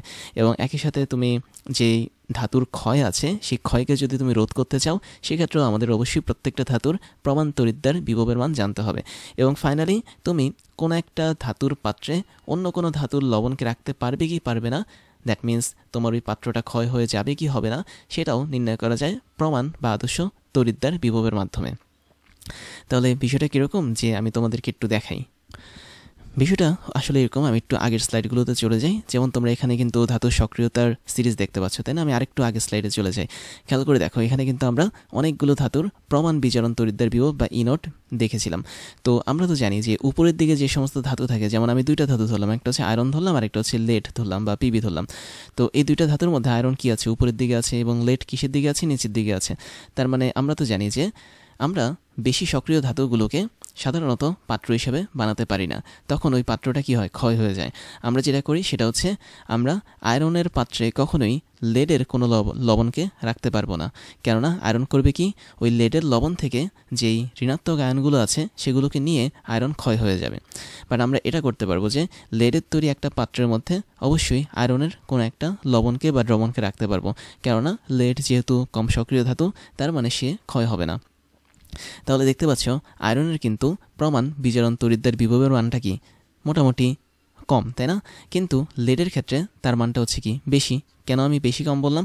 কারণ 0.44 এটা যদি নেগেটিভ করি তাহলে এটা অনেক কম একটা মান দেখাবে। আর যদি আমি -0.14 করি, এটা আসলে একটা বেশি মান নির্দেশ করবে, যেহেতু নেগেটিভ আর কি আছে। তো নেগেটিভের জন্য আমাদের -0.14 হচ্ছে বেশি মান এবং -0.44 হচ্ছে কি কম মান। তার মানে আয়রনটা কি, কম পরিমাণ বিজারণ ক্ষমতা দেখায় এবং লেড হচ্ছে বেশি পরিমাণ বিজারণ ক্ষমতা দেখায়। তার মানে যে জিনিসটার বিজারণ ক্ষমতা বেশি, আমরা ওটার পাত্র তৈরি করতে পারবো, তাহলে কোনো সমস্যা হবে না। আর যেটার বিজারণ ক্ষমতা কম বা জারণ ক্ষমতা বেশি, আমরা ওটাকে দ্রবণের মধ্যে রাখতে পারবো, তবে আমাদের ধাতুর কি হবে না, ক্ষয় হবে না। তার মানে আমরা যদি কোনো একটা নির্দিষ্ট ধাতুর পাত্রে অন্য কোনো ধাতুর লবণকে রাখতে চাই, সেই ক্ষেত্রে আমরা অবশ্যই এই প্রমাণ বিজারণ তড়িৎদ্বার বিভব অথবা প্রমাণ জারণ তড়িৎদ্বার বিভব নিয়ে কাজ করব। এইগুলোর মান যদি জানা থাকে তাহলে আমরা সহজেই বলতে পারবো যে হ্যাঁ, আমরা একটা নির্দিষ্ট ধাতুর পাত্রে অন্য একটা নির্দিষ্ট ধাতুর লবণকে বা দ্রবণকে রাখতে পারছি। তো এটাই ছিল আমাদের হচ্ছে প্র্যাকটিক্যাল কাজ কারবার, যেটা আমি এখানে দেখালাম যে আদর্শ বা প্রমাণ তড়িৎদ্বার বিভবের মেইন যে কাজটা আছে সেটা, এবং কোন ধাতুর পাত্রে কোন ধাতুর লবণকে রাখতে পারবো, সেই ক্ষেত্রে পাত্রটা ক্ষয় হবে কি হবে না, এইগুলো নিয়ে আমরা আরও একটা ক্লাস তোমাদেরকে দেখাবো বা ক্লাস করাবো, যেটা হচ্ছে আমাদের স্বতঃস্ফূর্ত বিক্রিয়া নিয়ে। তো সেটার জন্য আমরা একটু ওয়েট করি। আজকে আমরা এতটুকু পর্যন্তই রাখলাম। তারপরে একটা মোস্ট ইন্টারেস্টিং পার্ট দেখব, সেটা হচ্ছে তড়িৎদ্বার বিভব কীভাবে পরিমাপ করা যায়। তো এটার জন্য তোমাদের একটা দুঃসংবাদ আছে, সেটা হচ্ছে তোমরা স্পেসিফিকভাবে কোনো নির্দিষ্ট তড়িৎদ্বার বিভব নির্ণয় করতে পারবে না। যেমন আমি যদি তোমাকে একটা ধাতুর কথা বলি, ধরো আমরা এখানে একটা ধাতু নিলাম, স্পেসিফিক একটা ধাতু, ধরো আমি সিলভার ধাতু নিলাম। তার মানে সিলভার ধাতু দিয়ে আমি কী তৈরি করেছি, সিলভারের একটা ইলেকট্রোড বা কী বলবো তড়িৎদ্বার তৈরি করেছি। এবং তুমি যখন সিলভার ধাতু দিয়ে তড়িৎদ্বার তৈরি করবে, অবশ্যই তোমার একটা দ্রবণ লাগবে, সেটা হচ্ছে সিলভারের লবণের দ্রবণ। তো তুমি কোন লবণটা নিলে, ধরো তুমি সিলভার ক্লোরাইড নিলে, কেননা সিলভার ক্লোরাইড কি একটা ভালো লবণ হিসেবে কাজ করে। তাহলে সিলভার ক্লোরাইডটা অবশ্যই আমি কি করব, এই সিলভার রড যেটা আছে বা তড়িৎদ্বার আছে তার চারপাশে রেখে দেব। তার মানে চারপাশে আমাদের এখন কি আছে, সিলভার ক্লোরাইডের দ্রবণ আছে। তাহলে এই দ্রবণটা হচ্ছে কি অবশ্যই তড়িৎ বিশ্লেষণ, তাই না? এখন তুমি যদি এই তড়িৎদ্বারের বিভব নির্ণয় করতে চাও, তাহলে তোমাকে কি করতে হবে, অবশ্যই একটা ভোল্টমিটার কানেক্ট করতে হবে, তাই না? তুমি ভোল্টমিটারের মাধ্যমে কিন্তু তড়িৎ বিভবটা বের করতে পারো, কেননা ভোল্টমিটার হচ্ছে ভোল্টেজ বা তড়িৎ বিভব নির্ণয় করে। এখন একটা ভোল্টমিটারের কথা যদি বলি, ওর কিন্তু দুইটা টার্মিনাল থাকে, এবং প্রতিটা ভোল্টমিটারের মধ্যে কিন্তু হাই লেভেলের রেজিস্ট্যান্স থাকে বা উচ্চ রোধ থাকে। দ্যাট মিনস কারেন্টকে বাধা দেওয়ার ভালো একটা ক্ষমতা থাকে। তাহলে ভোল্টমিটারের একটা টার্মিনাল তুমি যুক্ত করলে এই সিলভার রডের সাথে, দ্যাট মিনস আমাদের তড়িৎদ্বারের সাথে, আরেকটা টার্মিনাল আমাদের আছে এখানে খোলা অবস্থায় আমাদের এখানে ভোল্টমিটার কোনো রিডিং দিবে না। তার মানে তোমাকে বাধ্য হয়ে কোথায় কানেক্ট করতে হবে এটাকে, তুমি মোটামুটি এরকম একটা জায়গায় এটাকে কানেক্ট করবে। এখন দেখো এখানে আমি একটা ছোট্ট লেয়ার দিয়েছি। এই লেয়ারটা কিসের লেয়ার, এটা হচ্ছে সিলভার ক্লোরাইডের লেয়ার। তার মানে তুমি যখন এই সিলভার ধাতুটাকে সিলভার ক্লোরাইড দ্রবণে ডোবাবে, তখন এই সিলভার ধাতুর চারপাশে এরকম ছোট্ট করে একটা বা খুবই কি বলবো মানে হালকা একটা লেয়ার তৈরি হবে সিলভার ক্লোরাইডের। এবং আমরা ওই সিলভার ক্লোরাইডের লেয়ারের মধ্যে আরেকটা টার্মিনাল রেখেছি ভোল্টমিটারের। তার মানে আমাদের এখানে ভোল্টমিটারটা সুন্দরভাবে বসে আছে, ওর দুইটা টার্মিনালও আছে, এবং আমরা চাচ্ছি এই ভোল্টমিটারের মাধ্যমে আমরা এই তড়িৎদ্বারের বিভবটা বা পটেনশিয়াল ডিফারেন্সটা বের করতে। কিন্তু এখানে একটা সমস্যা আছে, সেটা হচ্ছে আমরা যখন এই ভোল্টমিটারটাকে কানেক্ট করেছি সিলভার ক্লোরাইডের লেয়ারের সাথে, এই লেয়ারের পুরুত্ব অনেক কম। দ্যাট মিনস এটা মোটামুটি 10⁻8 সেন্টিমিটার পর্যন্ত পুরুত্ব, মানে খুবই কম একটা পুরুত্ব। তো এত কম পরিমাণ পুরুত্ব থাকার জন্য কি হয়, আমাদের এখানে আলটিমেটলি এই যে তারটা আছে, এই তারটা পুরোপুরি সিলভারের যে রডটা আছে এই রডের সাথে যুক্ত হয়ে যায়। এবং তুমি কিন্তু আলাদাভাবে এই লেয়ারটাকে যুক্ত করতে পারবে না এই তারের সাথে, কেননা আমরা যখন কোনো একটা রডকে পানিতে ডুবিয়ে রাখবো, কোনো একটা কঠিন পদার্থকে, তখন আমরা স্পষ্ট দেখতে পাবো পানির খুবই হালকা একটা লেয়ার ওই কঠিন পদার্থের চারপাশে আটকে আছে। তার মানে আলটিমেটলি আমরা ভোল্টমিটারের একটা প্রান্ত সিলভার রডের মধ্যে যুক্ত করেছি, আরেকটা প্রান্ত আমরা আলটিমেটলি এই সিলভার রড বা তড়িৎদ্বারের মধ্যে যুক্ত করেছি। তো একই মেটালের দুইটা আলাদা প্রান্তে যদি একটা ভোল্টমিটারকে যুক্ত করি, সেই ভোল্টমিটার কখনোই আমাদের কোনো রিডিং দিবে না। তার মানে আমরা এখানে কোনো রিডিং পাবো না। রিডিং মানে হচ্ছে পরিমাণের কোনো অংশ পাবো না। তাহলে আমরা এই তড়িৎদ্বারের বিভব পরিমাপ করতে পারবো না। তাহলে এখান থেকে আমাদের প্রবলেমটা উত্তরণ করতে হবে। তাহলে আমরা কি করতে পারি, আমরা এক্ষেত্রে যেটা করি সেটা হচ্ছে আমরা যে তড়িৎদ্বারের বিভব নির্ণয় করতে যাব, সেটার সাথে আমরা অন্য আরেকটা প্রমাণ বা রেফারেন্স তড়িৎদ্বারকে বসিয়ে দিই, এবং তাদেরকে আমরা একটা সার্কিট কানেকশনের মাধ্যমে যুক্ত করে দিই। এবং সেক্ষেত্রে আমরা দ্বিতীয় যেই তড়িৎদ্বারটাকে ব্যবহার করি সেটা একটা রেফারেন্স তড়িৎদ্বার, এবং বেশিরভাগ ক্ষেত্রে না, মানে সব ক্ষেত্রে আসলে যেটা ইউজ করা হয় সেটা হচ্ছে প্রমাণ হাইড্রোজেন তড়িৎদ্বারকে ইউজ করা হয়, যেমন তোমরা পাশের ছবিতে দেখতে পাচ্ছ।